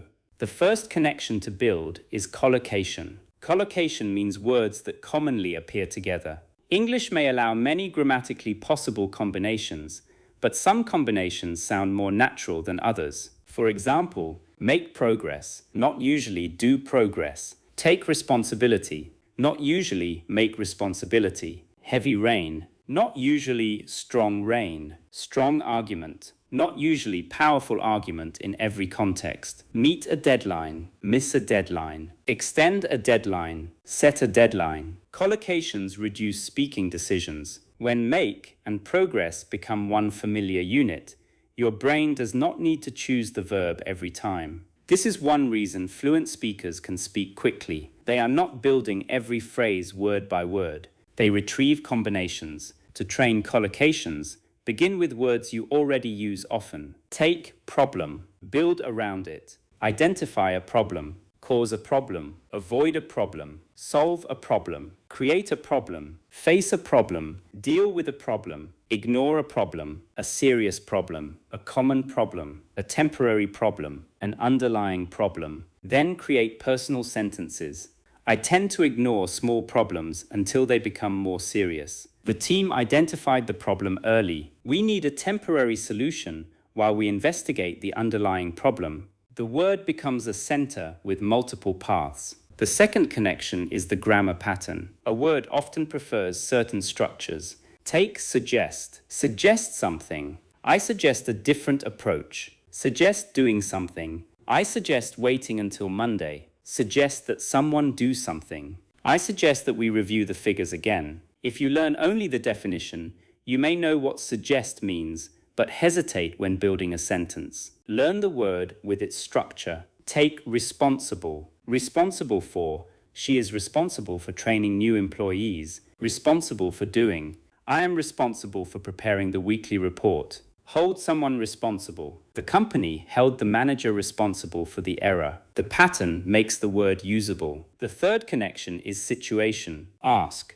when would I actually need this word? Take reluctant. Situation 1. You do not want to accept a task. I was reluctant to agree because the deadline was unrealistic. Situation 2. A company does not want to change. The company is reluctant to replace the old system. Situation 3. A person is uncertain about speaking. She was reluctant to share her opinion in front of the group. The situations give the word a practical home. The fourth connection is contrast. Pair the word with a related opposite or distinction. Reluctant versus willing. Temporary versus permanent. Flexible versus rigid. Accurate versus misleading. Efficient versus wasteful. Now create contrasts. I was reluctant at first, but I became more willing after receiving additional information. The repair is temporary. We still need a permanent solution. The schedule is flexible, but the budget is fixed. Contrast strengthens meaning boundaries. The fifth connection is word family. Take, decide, decision, decisive, indecisive, indecision. Now use them. I decided to leave. It was a difficult decision. She is a decisive leader. I became indecisive because I had too many options. My indecision delayed the project. Word families allow you to express the same core meaning in different grammatical forms. The sixth connection is emotional relevance. Words connected to personal experience are easier to remember. Take overlook. You might create, I overlooked an important detail in the email. My work was sometimes overlooked because I rarely spoke about it. The hotel overlooks the sea. Notice that the word has different meanings. Personal examples help separate them. Another silent vocabulary habit is chasing rare words while neglecting flexible words. You may spend time learning impressive vocabulary that appears rarely while common verbs remain weak. Words such as get, take, make, set, turn, hold, keep, run, raise, carry. These common verbs create hundreds of useful expressions. For example, take a break, take a risk, take responsibility, take part, take action, take notes, take time, take something seriously, take advantage of, take into account. A small number of flexible words can dramatically improve fluency. Do not judge vocabulary value by difficulty. Judge it by usefulness. Another habit is learning synonyms as though they are identical. You may learn big, large, huge, major, significant, substantial. Then try to replace one with another everywhere. But synonyms have different patterns and tones. A big mistake, a major decision, a significant improvement, a substantial amount, a huge difference. Build examples rather than memorizing a line of same meanings. Another useful method is phrase upgrading. Begin with a common sentence. The problem is very big. Upgrade. The problem is serious. Or, the problem has become much more difficult to manage. The meeting was very bad. Upgrade. The meeting was unproductive. Or, the meeting lacked direction. I was very tired. Upgrade. I was exhausted. Or, I had very little energy left. The goal is not to remove simple words completely. The goal is to develop options. Another practice is one-word expansion. Choose one useful word and spend 10 minutes building around it. Word. Improve. What can I improve? Skills. Performance. Health. Communication. Quality. Results. Conditions. How? Improve gradually. Improve significantly. Improve slightly. Improve quickly. Patterns. Improve something. Something improves. Show improvement. Need improvement. Room for improvement. Sentences. My listening has improved gradually. We need to improve the way we communicate. There has been a significant improvement in quality. The report is clear, but there is still room for improvement. This depth creates fluency. Another strong method is the phrase notebook, not the word notebook. Instead of writing, concerned, worried, write. Concerned about, I am concerned about the cost. My main concern is the lack of time. Raise a concern. Several employees raised concerns about safety. Cause concern. The sudden change caused concern among customers. The notebook becomes a speaking resource. Another hidden habit is reviewing vocabulary without producing it. You read the word and say, yes, I remember. That is recognition again. Use active review. See the meaning and produce the phrase. See the phrase and create a new sentence. See the word and explain a situation where it fits. See the example and change the subject, tense or context. Phrase. Take responsibility for. Original. She took responsibility for the mistake. Change tense. She needs to take responsibility for the mistake. Change subject. We should take responsibility for the result. Change context. Parents cannot take responsibility for every decision their adult children make. The phrase becomes flexible. Another practice is category comparison. Choose related words and explain the difference. For example, job, work, career, profession. A job is a particular position. Work is an activity. A career is the longer path. A profession usually requires specialized training. Now use them. I started my first job at 19. I have too much work this week. I want a career that allows me to keep learning. Teaching is a demanding profession. Understanding differences prevents vague vocabulary. Another useful connection is cause and result. Take the word delay, cause. The supplier delayed the delivery. Result. The delay affected production. Action. We requested an extension because of the delay. Personal response. I became frustrated by the repeated delays. One word enters a complete situation.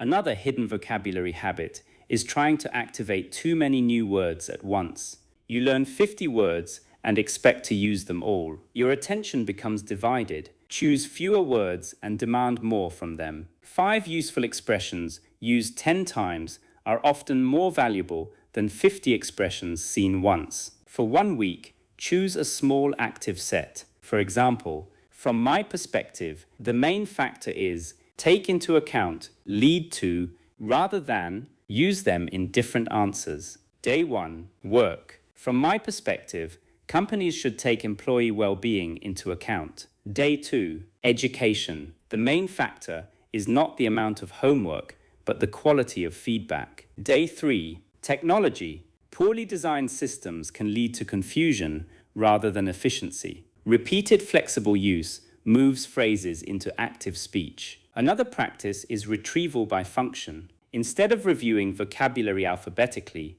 ask, what phrases can I use to disagree? What phrases can I use to explain the cause? What phrases can I use when I am uncertain? What phrases can I use to compare? What phrases can I use to describe change? This organization matches conversation. For describing change, gradually, over time, there has been an increase in the situation has shifted from to it used to, whereas now, these phrases become available when you need the function. Another connection is the story. Place new language inside a short event. Words, reluctant, pressure, decision, consequence. Story. I was reluctant to accept the offer because the company wanted an immediate answer.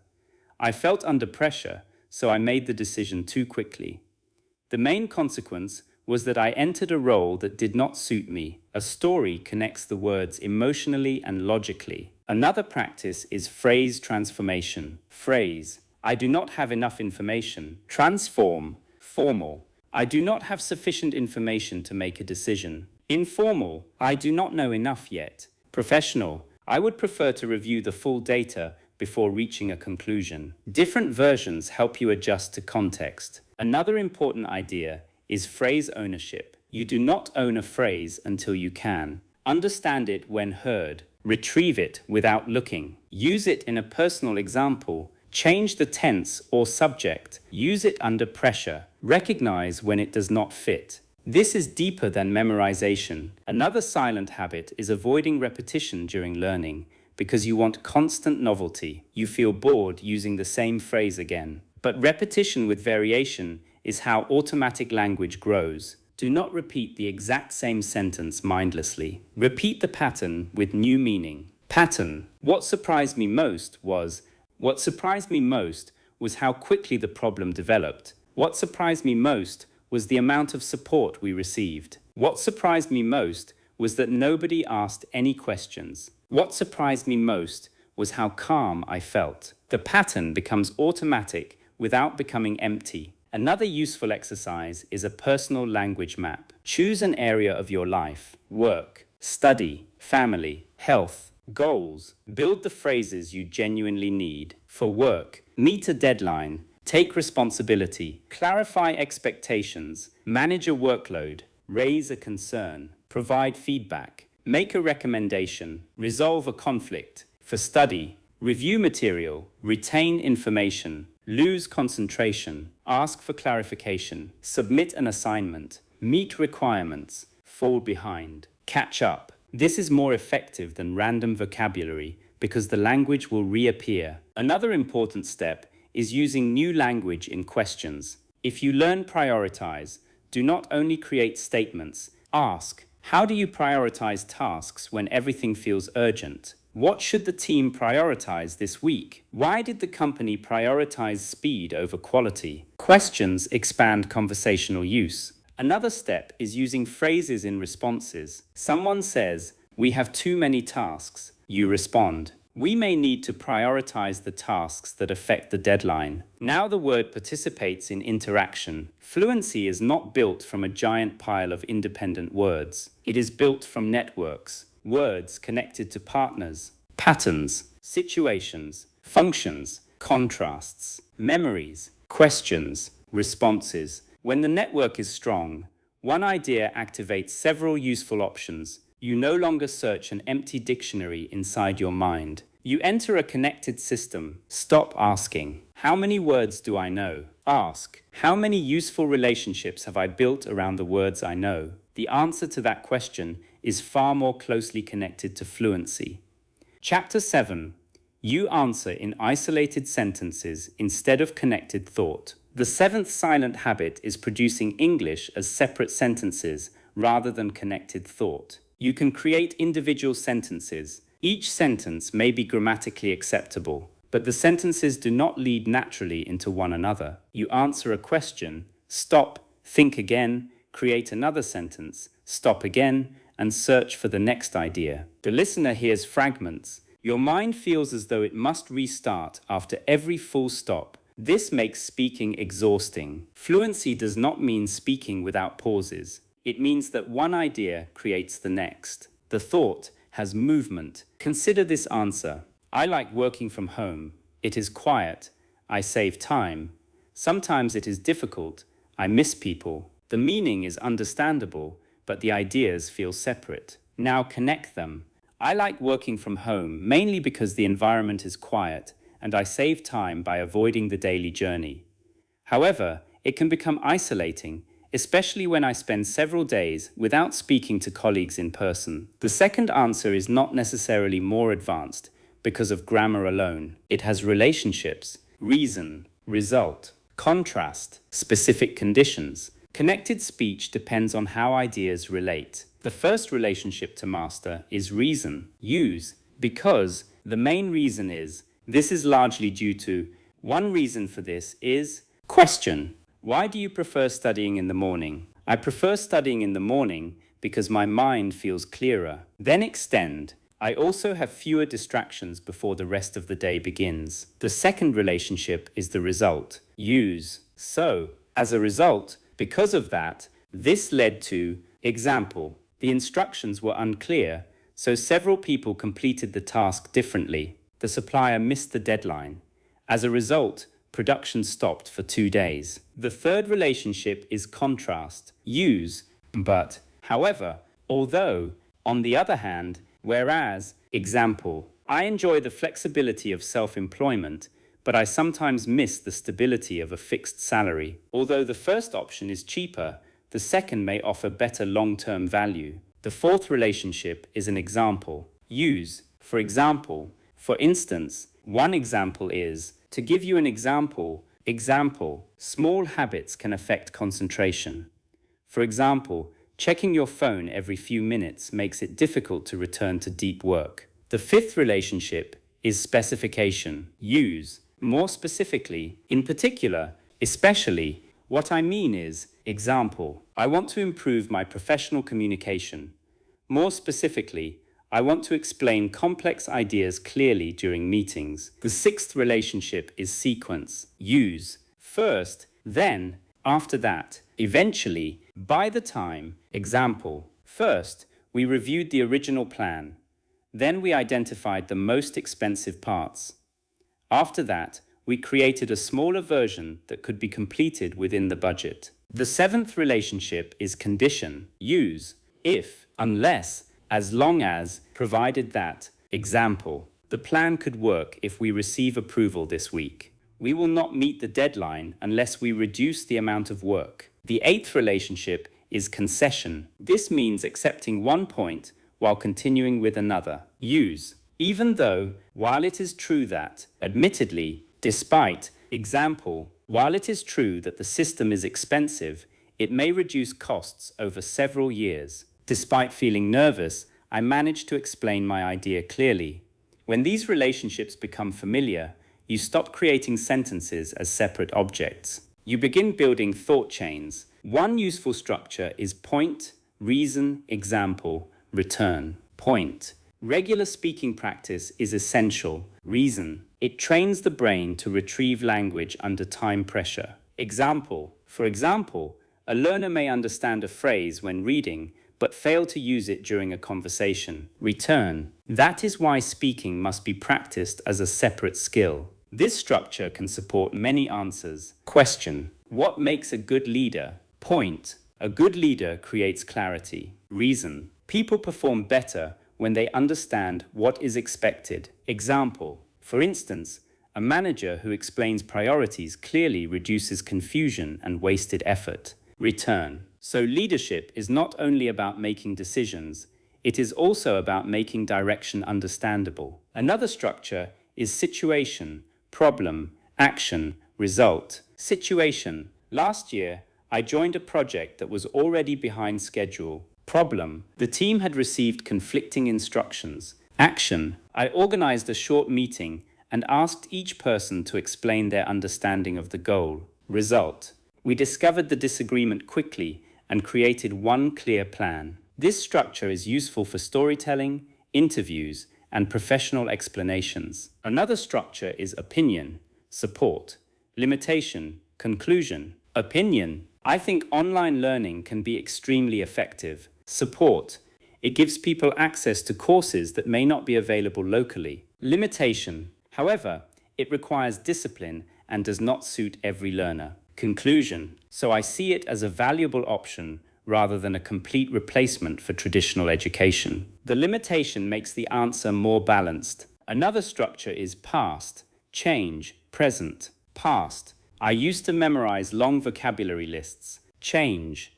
Then I realized that I could recognize many words but rarely use them. Present. Now I study fewer words and practice them in several situations. This is useful for describing development. Another silent habit is ending every sentence with the same connection. You use and repeatedly. I went to work and I had a meeting and we discussed the project and the manager was unhappy and we changed the plan. The story becomes difficult to follow. Choose the relationship. Was one event a result? Contrast? Sequence? Cause? I went to work and attended a meeting about the project.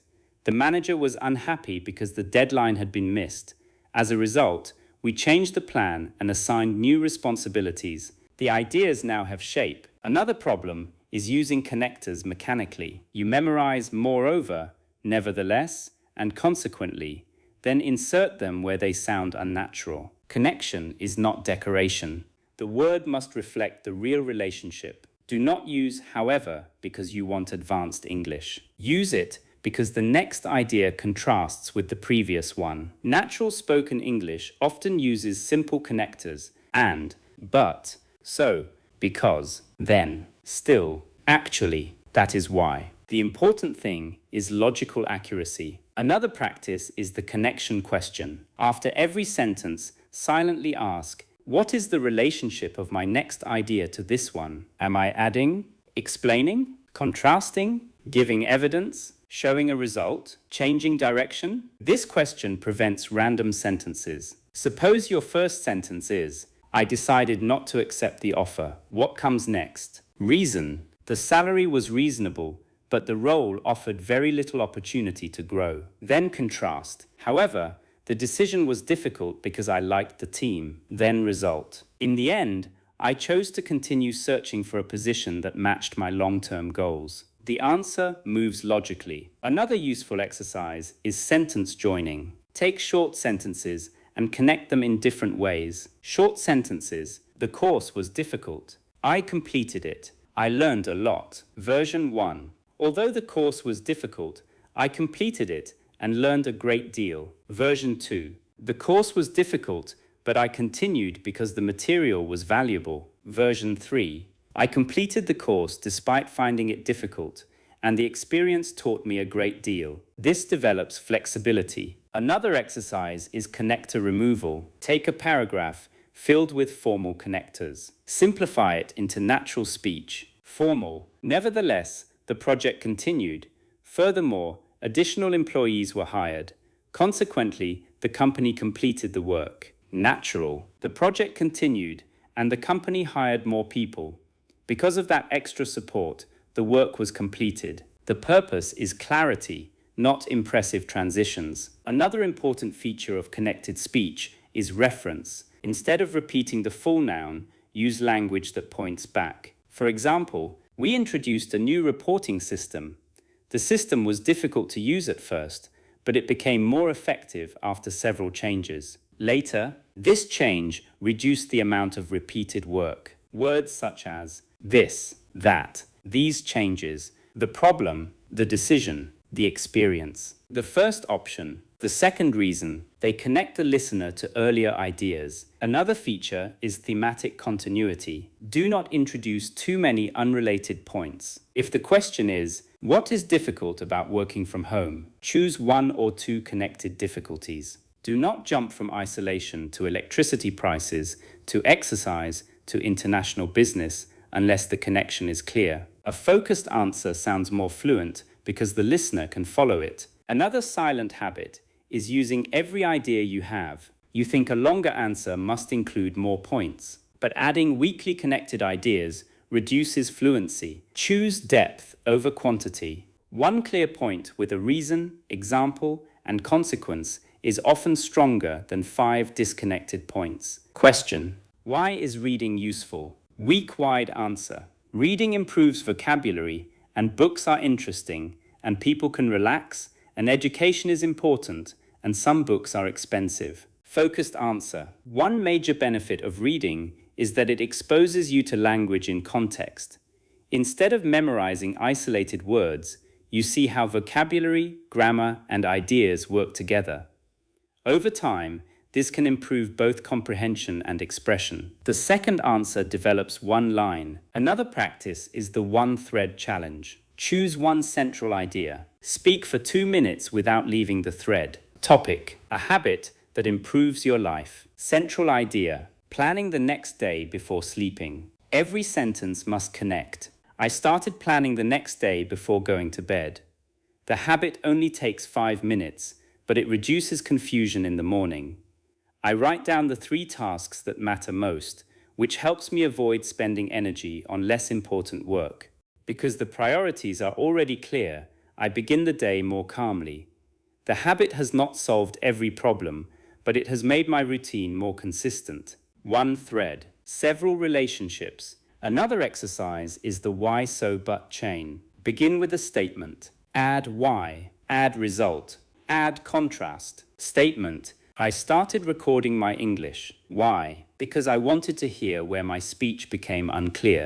Result: so I began noticing repeated problems with pace and sentence endings. Contrast: but I also discovered that my speaking was more understandable than I had assumed. This simple chain trains movement. Another exercise is story compression and expansion. Tell a story in 3 sentences, then tell it in 1 minute, then in 3 minutes. The central sequence must remain stable. 3-sentence version. I missed an important train because I left home late. I had to take a much longer route and arrived after the event had started.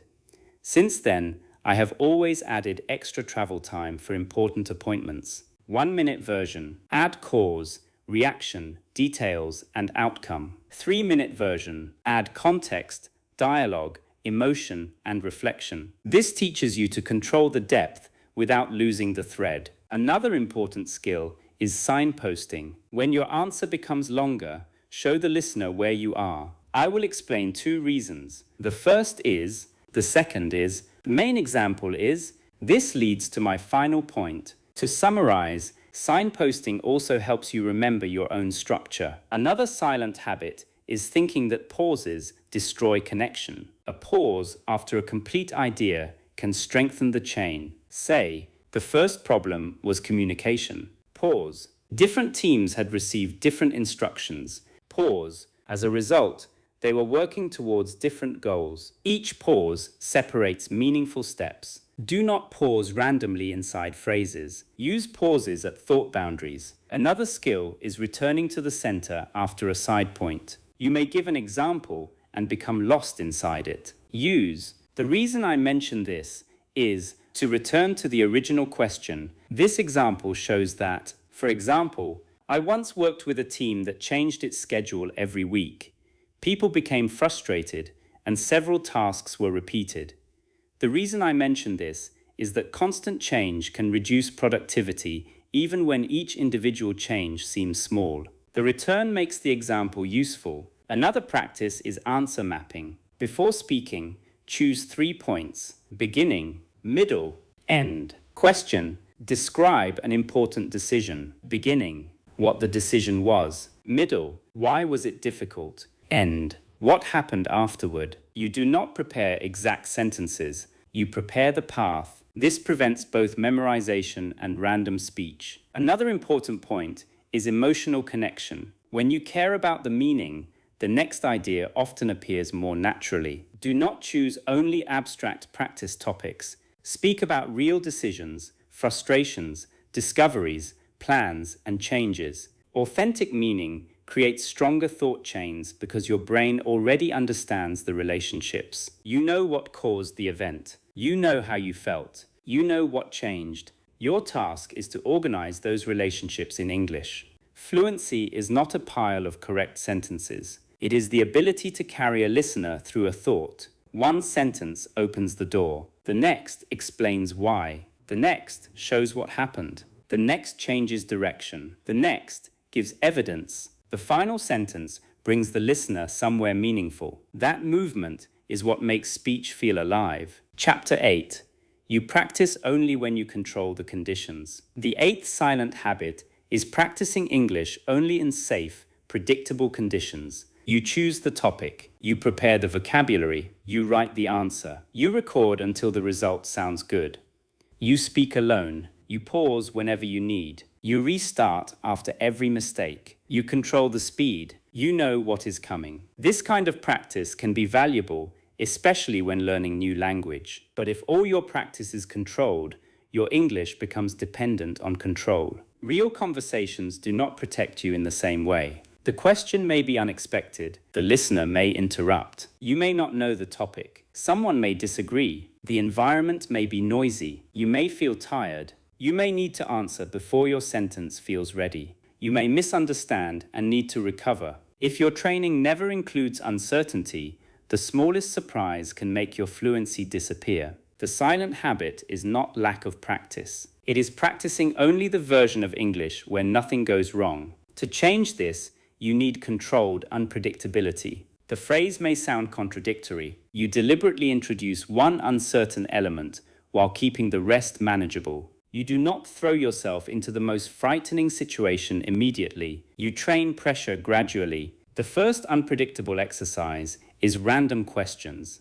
Write 20 questions on different topics. Do not organize them by difficulty. Choose one without looking. Give yourself 5 seconds to begin. Questions might include: what makes someone trustworthy? Should people change careers more than once? What is one problem in your community? What did you believe as a child that you no longer believe? What is one decision that requires courage? What makes a place feel like home? The purpose is not brilliant answers. The purpose is learning to create direction quickly. Use a stable opening. My first reaction is, I think the main point is, I have not considered that before, but one way to look at it is, then build. Another exercise is the follow-up surprise. Prepare an answer to one question, then ask yourself 3 unexpected follow-ups. Main question: do you enjoy your work? Prepared answer: yes, mainly because the work is varied and I continue learning. Follow-ups: what part would you change? Would you do the same work for less money? What skill is most important in your role? What would make you leave? Now you must use the topic flexibly. Another form of unpredictability is time pressure. Set different limits: 10 seconds, 30 seconds, 1 minute, 3 minutes. Answer the same question at each length. Question: what is one habit that wastes people's time? 10 seconds. Constantly checking notifications wastes time because it repeatedly breaks concentration. 30 seconds. Add explanation. 1 minute. Add an example and a solution. 3 minutes. Discuss causes, consequences, personal experience, and alternatives. This teaches you to control language under changing demands. Another exercise is one-take speaking. Press record. Speak for 3 minutes. No restarting, no deleting, no hiding the mistakes. When a problem appears, repair it inside the recording. This is one of the most direct ways to train conversational resilience. You may say, "The project was completed in March. Sorry, I mean May. The delay happened because," or "I cannot remember the exact word. It is the document that confirms you have paid." The repair becomes part of the performance. Another unpredictable exercise is interruption practice. Ask a partner to interrupt you after an unknown amount of time. The interruption may be a question, disagreement, or request for clarification. Your task is to stop, listen, respond, return. Use. To return to what I was saying, that question connects to my main point. I will explain that first, then continue. This prevents interruption from erasing your structure. You can also simulate interruption alone. Set random alarms during a 3-minute recording. When the alarm sounds, pause and answer a prepared follow-up question, then return. Another pressure element is background noise. Practice occasionally in a mildly distracting environment. Do not choose a place where communication is impossible. The goal is to maintain attention despite small distractions. You may discover that your speech becomes faster when other sounds are present, or you may lose your idea more easily. That information guides training. Another unpredictable condition is a new listener. You may speak comfortably with a teacher or close friend, but freeze with unfamiliar people. Create a gradual ladder. Level 1. Speak alone. Level 2. Send a voice message to someone you trust. Level 3. Speak with one familiar person. Level 4. Speak with a less familiar person. Level 5. Ask a short question in a group. Level 6. Join a longer discussion. Level 7. Explain an idea to several people. Do not wait for fear to disappear before moving upward. Move when the current level becomes manageable. Another hidden safe practice habit is always choosing supportive listeners. Support is valuable, but you also need experience with neutral reactions. A person may not smile, they may look serious, they may ask direct questions, they may not praise your English. You must learn not to interpret every neutral face as rejection. Practice focusing on the communicative task. Did they understand? Did they respond? Did the conversation continue? These facts matter more than imagined judgment. Another unpredictable exercise is opinion switching. Choose a statement, defend it for 1 minute, then argue against it, then give a balanced conclusion. Statement. People should work only 4 days a week. Support. It may improve well-being and productivity. Oppose. Some industries require constant service and work may become more intense. Balanced. A shorter week may help in some roles, but implementation must depend on workload and industry. This trains flexibility when someone challenges your original position. Another pressure skill is speaking with limited vocabulary. Choose a complex topic, but allow yourself only simple English. Topic: privacy and technology. You cannot use specialized terms. You must explain. Companies collect information about what people search for, buy, and watch.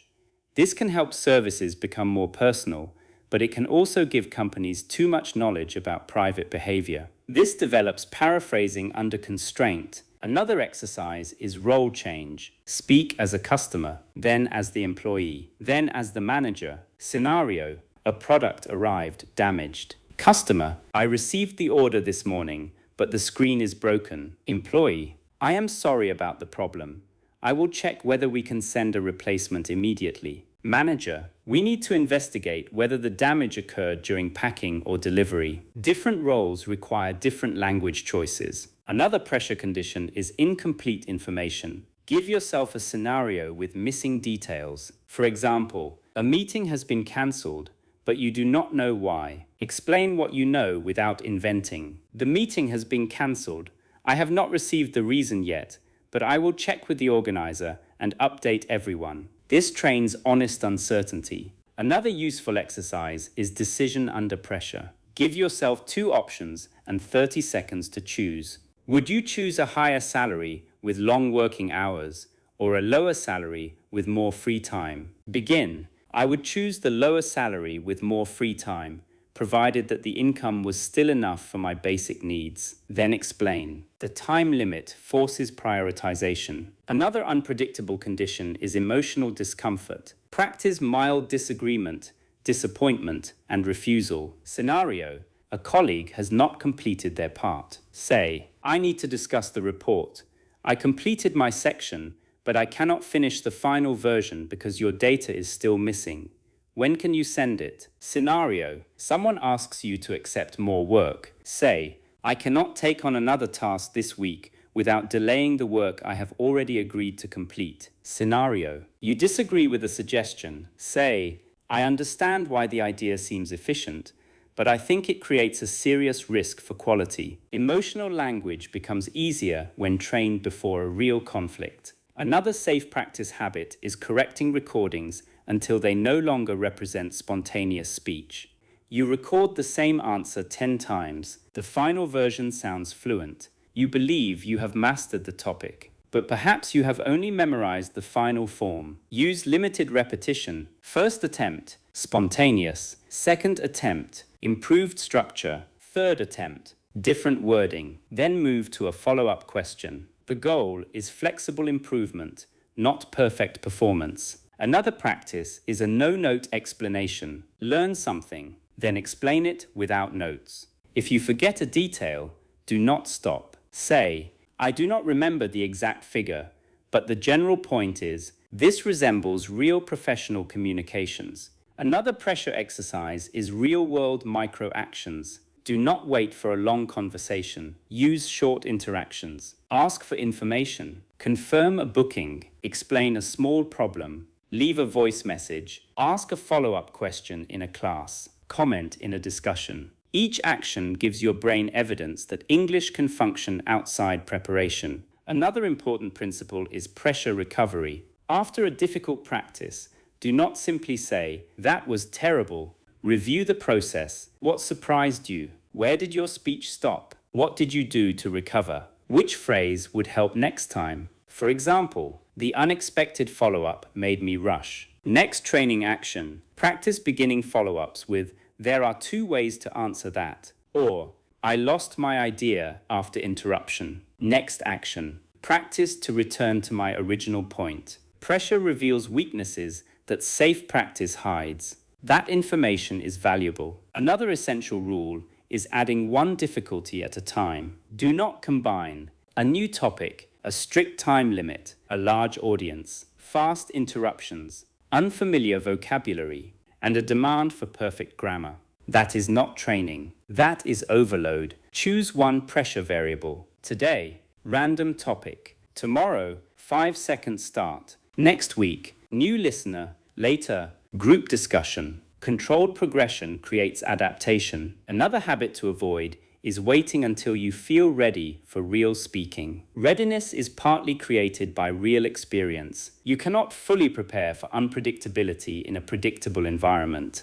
At some point, you must allow another person to affect the conversation. Their questions reveal what you can retrieve. Their confusion tests your rephrasing. Their disagreement tests your flexibility. Their speed tests your listening. Their interest gives you energy. Real communication teaches things that solitary practice cannot. This does not mean solitary practice is useless. It is where you build patterns, but interaction is where you test whether those patterns move. Fluency is not language that works only when you control the topic, timing, listener, and wording. Fluency is language that remains available when something changes. You do not need to remain perfect under pressure. You need to remain operational. You can ask for time. You can simplify. You can clarify. You can repair it. You can continue. Train the unexpected until it becomes less unexpected. That is how prepared knowledge becomes adaptable speech. Chapter 9.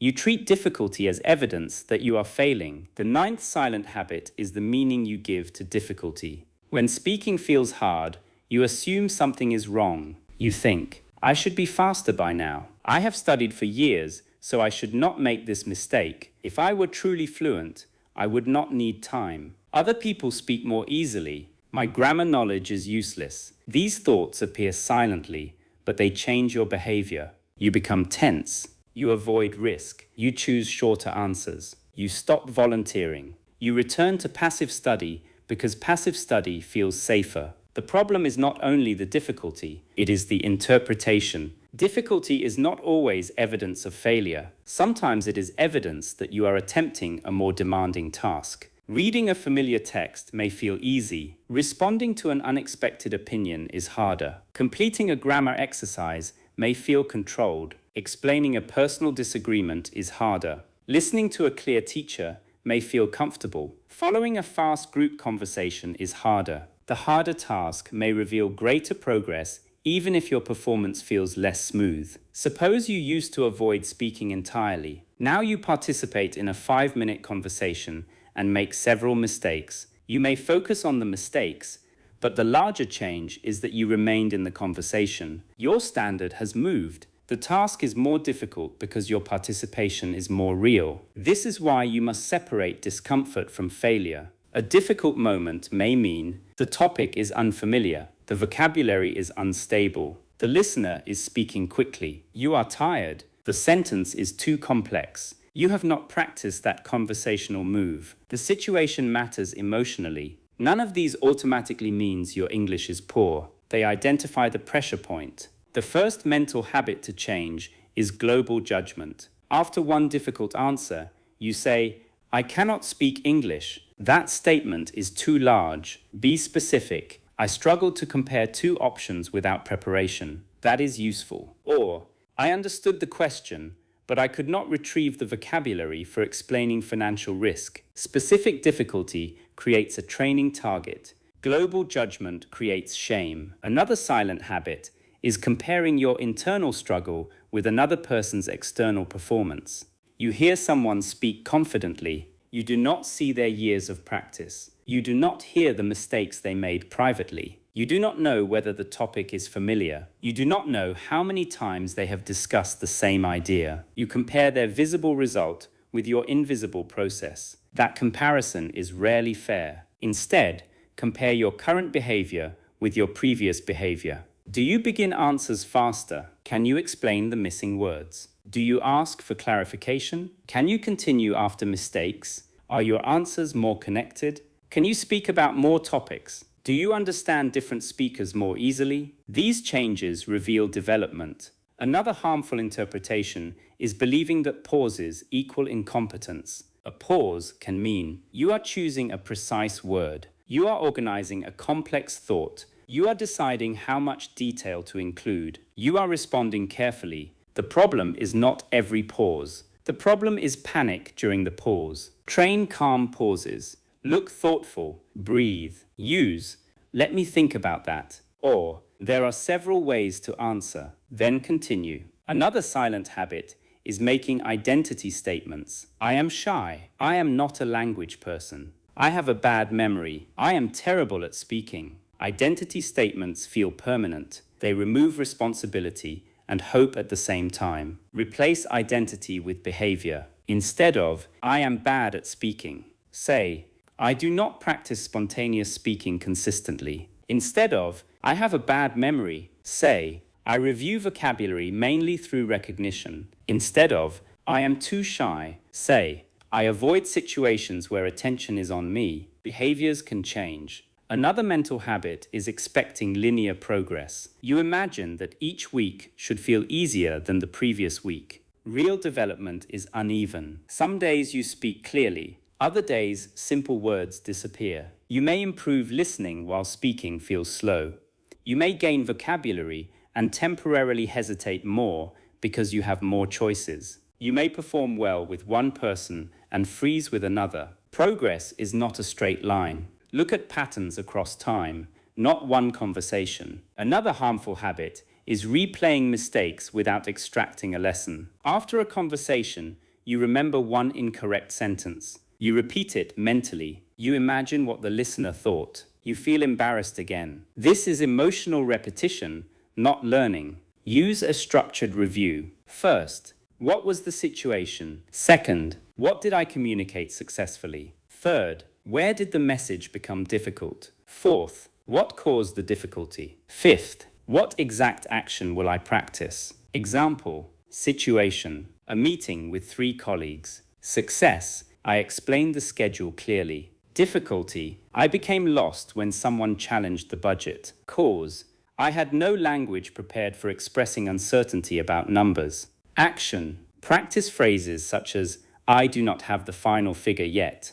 The estimate may change, and I need to confirm that. The conversation becomes data. Another habit is ignoring successful recovery. You remember that you forgot a word. You forget that you explained it another way. But the recovery is evidence of fluency. Perhaps you forgot charger and said, the cable and device I used to give the phone power. The listener understood. That was not a complete failure. It was flexible communication. Track recovery moments. I corrected the date calmly. I asked the person to repeat the last part. I restarted a confusing sentence. I used a simpler word.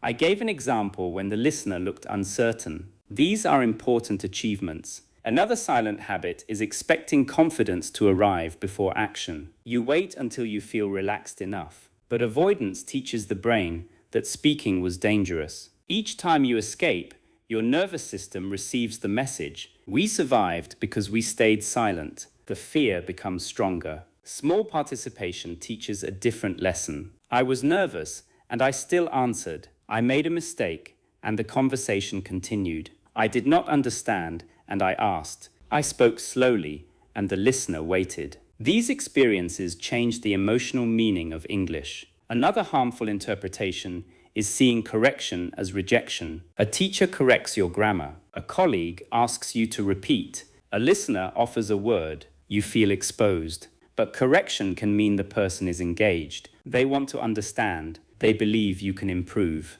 Learn to separate the correction from your value. Sentence. You mean she went, not she good. Useful response. Yes, she went. Thank you. Continue. The correction addresses a language pattern, not your intelligence. Another mental habit is attaching your self-respect to speaking speed. You believe quick answers prove competence, so you rush. Your pronunciation weakens, your structure becomes confused. Then the poor result confirms your fear. A slower, clear response is stronger than a fast, disorganized one. Speed should grow from familiarity. Do not force it through panic. Another silent habit is interpreting a blank mind as a complete loss of knowledge. When nervous, your working memory becomes overloaded. The language has not disappeared permanently. Your brain is trying to manage the question, listener, grammar, vocabulary, self-image, and possible mistakes at the same time. Reduce the load. Find one idea. Say, the main reason is cost. Now add one detail. Fluency can return after a simple entry. Another useful method is difficulty labeling. When speaking becomes hard, name the type of difficulty. Retrieval problem, listening problem, structure problem, vocabulary gap, emotional pressure, unclear question, too many ideas. The label prevents a global emotional reaction. If the problem is too many ideas, narrow. If it is unclear question, clarify. If it is vocabulary gap, paraphrase. If it is emotional pressure, slow the pace. Each difficulty has an action. Another practice is the evidence list. At the end of each week, write 5 pieces of evidence that your speaking system is developing. Examples. I answered an unexpected question without preparing. I spoke for 3 minutes without restarting. I noticed when I was translating and returned to a simpler English idea. I used a new phrase naturally. I asked a follow-up question. I disagreed politely. I understood the main point even though I missed several words. This trains your brain to notice progress that fear ignores. Another important shift is redefining a successful conversation. A successful conversation does not require no mistakes, no pauses, advanced vocabulary, a perfect accent, complete understanding, constant confidence, A successful conversation may mean the main message was understood. You responded to the listener. You repaired important confusion. You learnt something. You remained present. You finished the interaction respectfully. This standard is demanding enough to create growth and realistic enough to support participation. Another harmful habit is making future predictions based on one bad day. You say, "I will never become fluent," but one conversation cannot predict your future. It only describes one performance under one set of conditions. Ask, "What changed today? Were you tired? Was the topic new? Was the listener unfamiliar? Did you sleep poorly? Did you attempt a harder structure?" Context matters. Another mental skill is allowing temporary regression. When you train a new habit, performance may become less smooth for a while. Suppose you are learning to use clearer thought groups. You may speak more slowly because you are paying attention to pauses. Later, the pattern becomes natural. Suppose you are reducing fillers. You may experience more silence temporarily. That does not mean you are becoming less fluent. You are reorganizing the system. Another useful principle is process pride. Do not only feel satisfied when the result is impressive. Value the behavior. You volunteered an answer. You stayed in the discussion. You asked for clarification. You tried a new phrase. You returned after interruption. You spoke despite uncertainty. These actions build the future result. Another habit to break is treating English as a judgment of your intelligence. Your language level controls how much of your thinking you can express, not how much thinking you possess. You may have a complex idea, but only simple English is available. That does not make the idea simple. Say the center clearly. Add detail where possible. Your intelligence is not reduced because your second language sentence is shorter. Give your English time to catch up with your mind. Another important shift is from protecting your image to serving the conversation. Instead of asking, "How do I sound?" ask, "What does this person need to understand?" Instead of, "Did I look nervous?" ask, "Did I respond to the question?" Instead of, "Was my grammar perfect?" ask, "Was the timeline clear?" The outward focus reduces self-monitoring. Another practice is compassionate precision. Do not tell yourself, "Everything was amazing," when it was not. Do not tell yourself, "I was terrible." Say, "My opening was clear, but the middle became repetitive. My pronunciation was understandable, although I rushed the final example. I explained the problem well, but I did not ask any follow-up questions." This kind of review respects both progress and standards. Another mental habit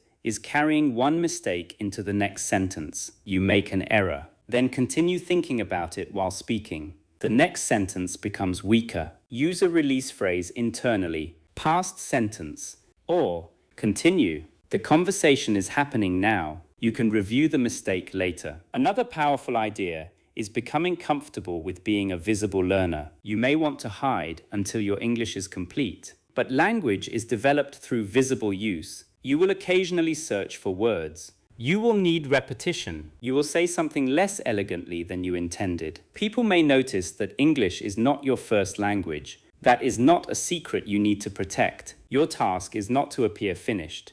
Your task is to communicate while developing. When you stop treating difficulty as humiliation, you gain energy. The pause becomes a planning moment.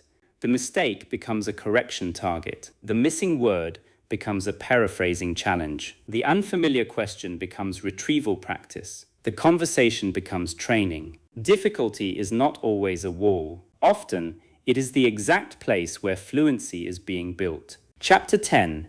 You practice without a feedback loop. The 10th silent habit is repeating English activities without identifying what they are changing. You watch lessons, read articles, listen to podcasts, study grammar, learn vocabulary, record yourself occasionally. You may spend many hours with English, but the activities are not connected through a feedback loop. A feedback loop has 4 parts: perform, observe, diagnose, adjust. Without this loop, practice becomes repetition without direction. You may work hard while training the same weakness in the same way. Suppose your real problem is slow retrieval. You respond by watching more grammar explanations. The grammar may improve, but the speaking delay remains. Suppose your problem is that your answers have no structure. You respond by learning advanced vocabulary. You gain words, but the message remains difficult to follow. Suppose your problem is listening under natural speed. You continue reading subtitles. You understand the content,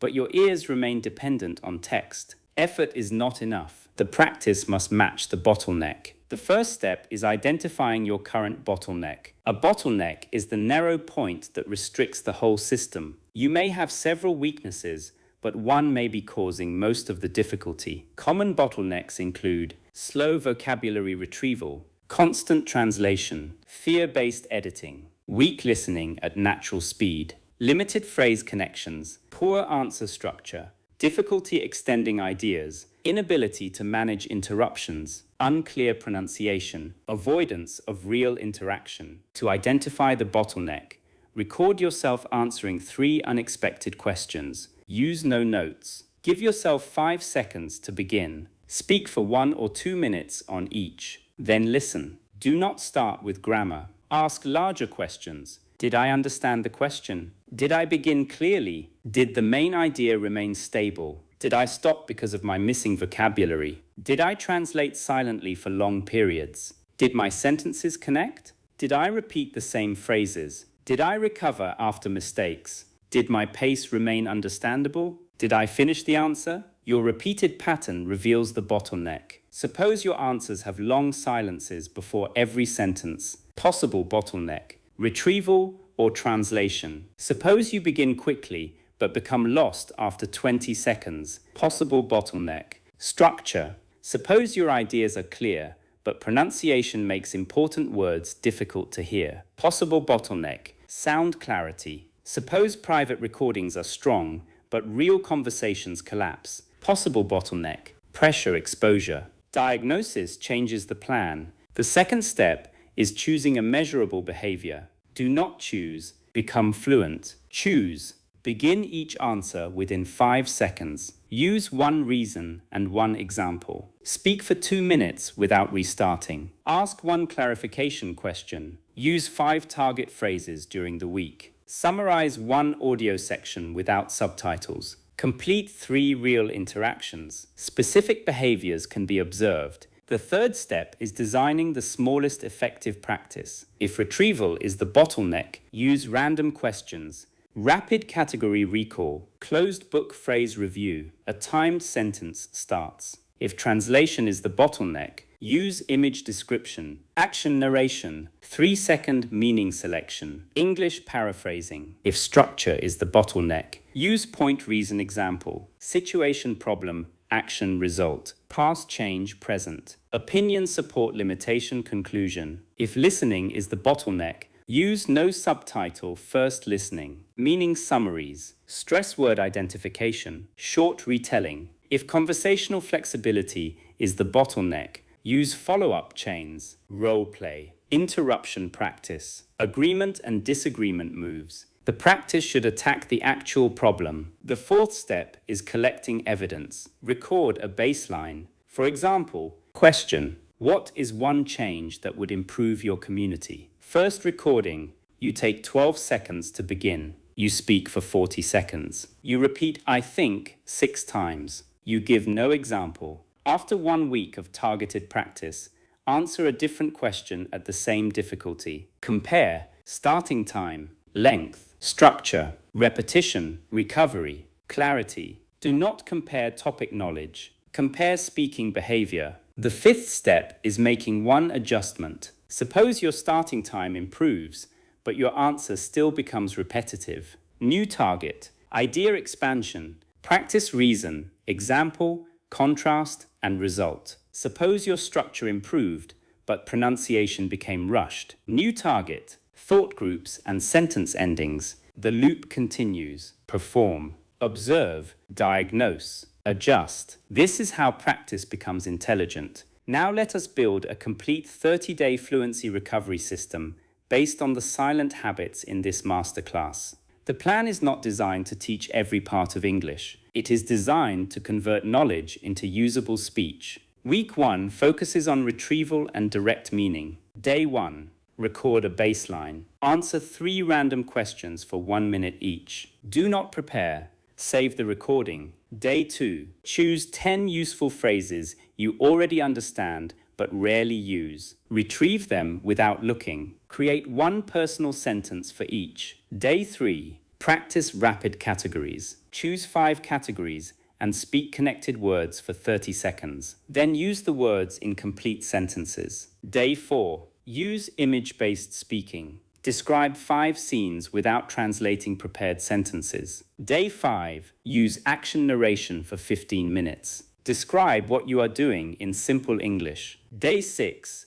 Practice 3-second central ideas. Read 20 questions. For each question, identify the main answer and begin immediately. Day 7. Review. Ask, which language appeared quickly? Where did translation remain strong? Which phrases became easier to retrieve? Record 2 new answers. Week 2 focuses on sentence release and thought connection. Day 8. Use the imperfect first attempt drill. Speak for 2 minutes without restarting. Day 9. Practice repair phrases. Let me say that more clearly. What I mean is, I cannot remember the exact word, but use each phrase in several examples. Day 10. Practice point.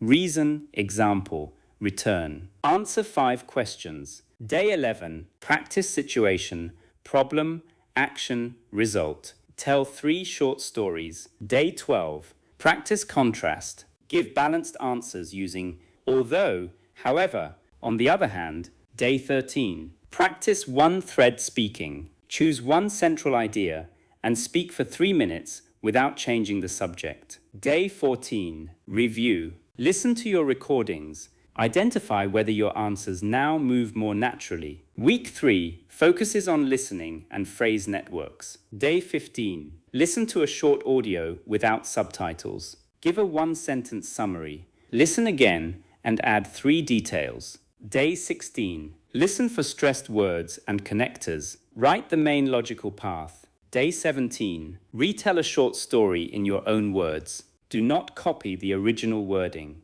Day 18. Choose 5 common words and build collocation networks. For example, decision, responsibility, change, problem, opportunity. Day 19. Create phrase families by function, opinion, clarification, disagreement, example, conclusion. Day 20. Use the target phrases in random answers. Day 21. Review. Which phrases can you now retrieve without searching? Which listening situations remain difficult? Week 4 focuses on unpredictability and real interaction. Day 22. Use random questions with a 5-second start. Day 23. Use unexpected follow-ups.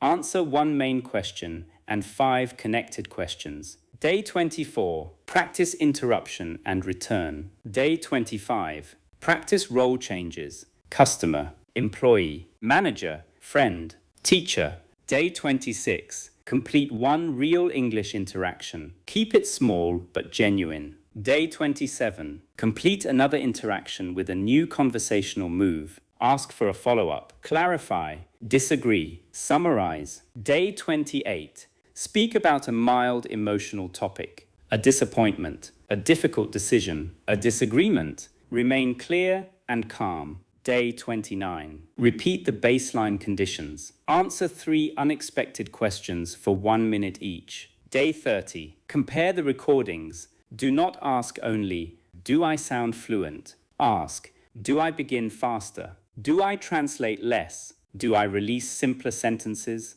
Do I connect ideas? Do I use stronger phrase combinations? Will I recover? Do I remain present under uncertainty? These are the foundations of fluency. After 30 days, build a weekly system. A strong weekly system might include 5 different types of work. Retrieval day, closed book phrases, random questions, and rapid categories. Connection day, collocations, grammar patterns, and phrase families. Listening day, no subtitle listening, summarizing, and retelling. Interaction day, conversation, role play, follow-ups, and clarification. Review day, record, diagnose, and choose the next target. The exact schedule can change. The important part is that the activities serve different functions, Another part of the feedback loop is keeping a speaking error log. Do not write every small mistake. Record repeated patterns that affect clarity or appear frequently. For example, I often forget third persons. I confuse since and for. I rush numbers. I begin too many answers with actually. I lose structure after giving an example. For each pattern, create a correction action. Third person S. Practice 10 daily routine sentences about another person. Since and for. Answer duration questions. Numbers. Record dates, prices, and phone numbers slowly. Repeated. Actually. Replace it with a pause or a more accurate connector. Losing structure. Use a return phrase after examples. The log should lead to action. Another useful tool is a success log. Record evidence of improvement. I paraphrased instead of stopping. I understood the main idea without subtitles. I asked a follow-up question. I used take responsibility naturally. I continued after interruption. This prevents the feedback loop from becoming only criticism. Another essential habit is weekly limitation. Choose one main fluency target each week. Do not try to improve retrieval, grammar, pronunciation, vocabulary, listening, speed, confidence, and accent simultaneously. Your attention is limited. A focused week creates visible change. Week target, starting quickly. Every exercise includes a fast beginning. Next week, extending answers. Every exercise requires a reason and example. Next week, listening repair. Every conversation includes clarification practice. Layer the skills.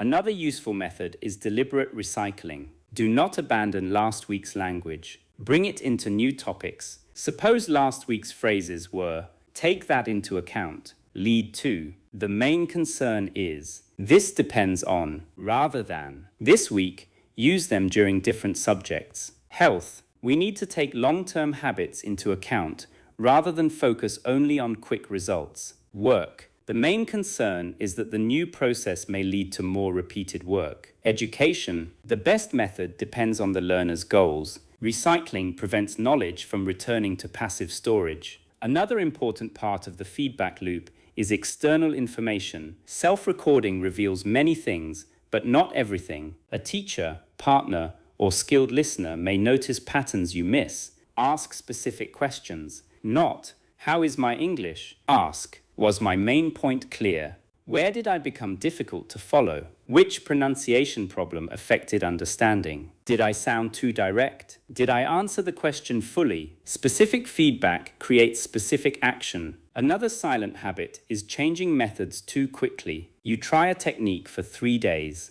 You do not feel transformed. You replace it, then replace the next method. Fluency needs repeated exposure. Give a targeted practice enough time to produce evidence. Measure before deciding it failed. Another issue is measuring only feelings. You may feel uncomfortable, but perform better.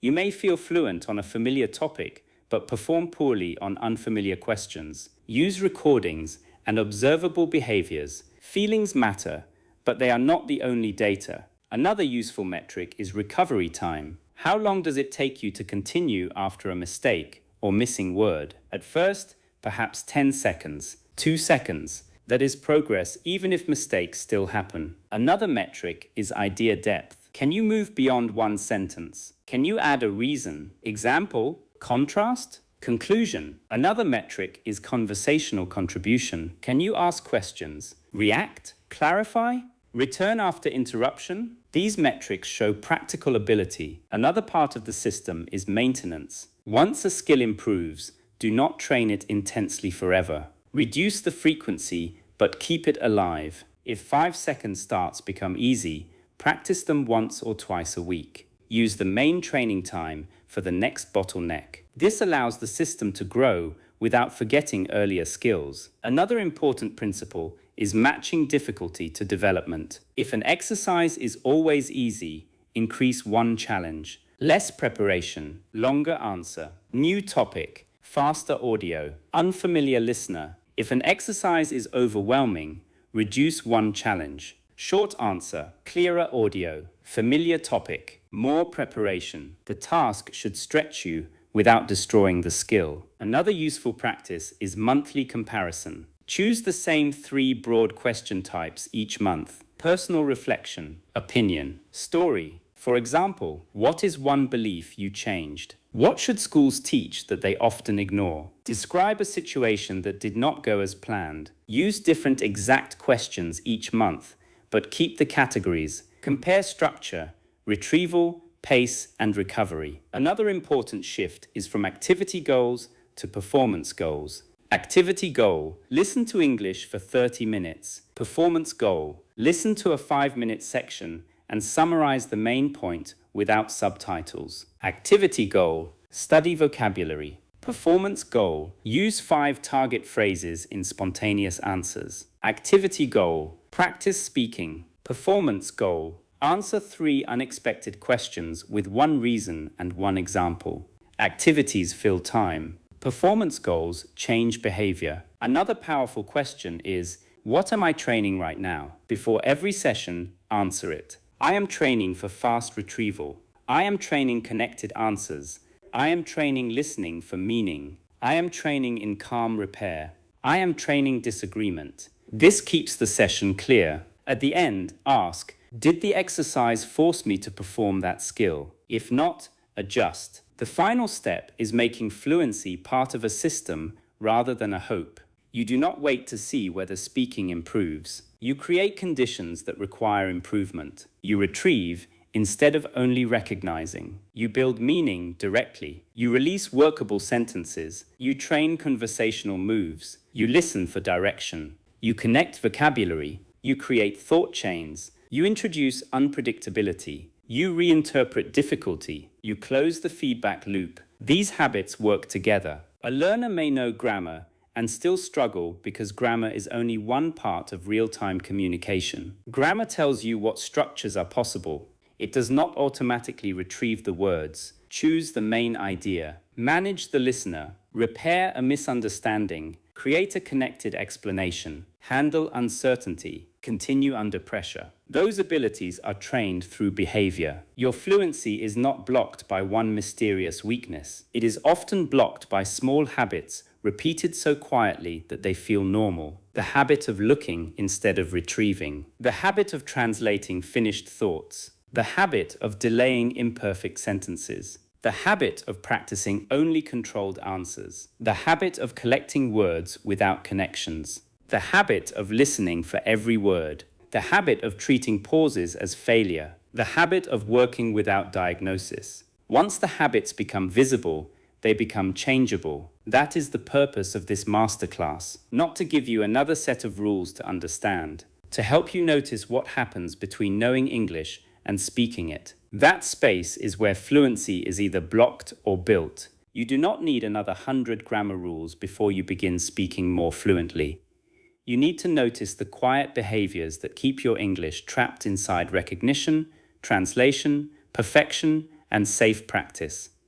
Retrieve what you know, build thoughts directly, release the first clear sentence, connect your ideas, listen for meaning, and train under real conditions. When difficulty appears, do not treat it as proof that you cannot speak. Use it as information. Fluency grows when your daily habits begin preparing you for real communication. Change the habits, and the English you already know will finally begin moving.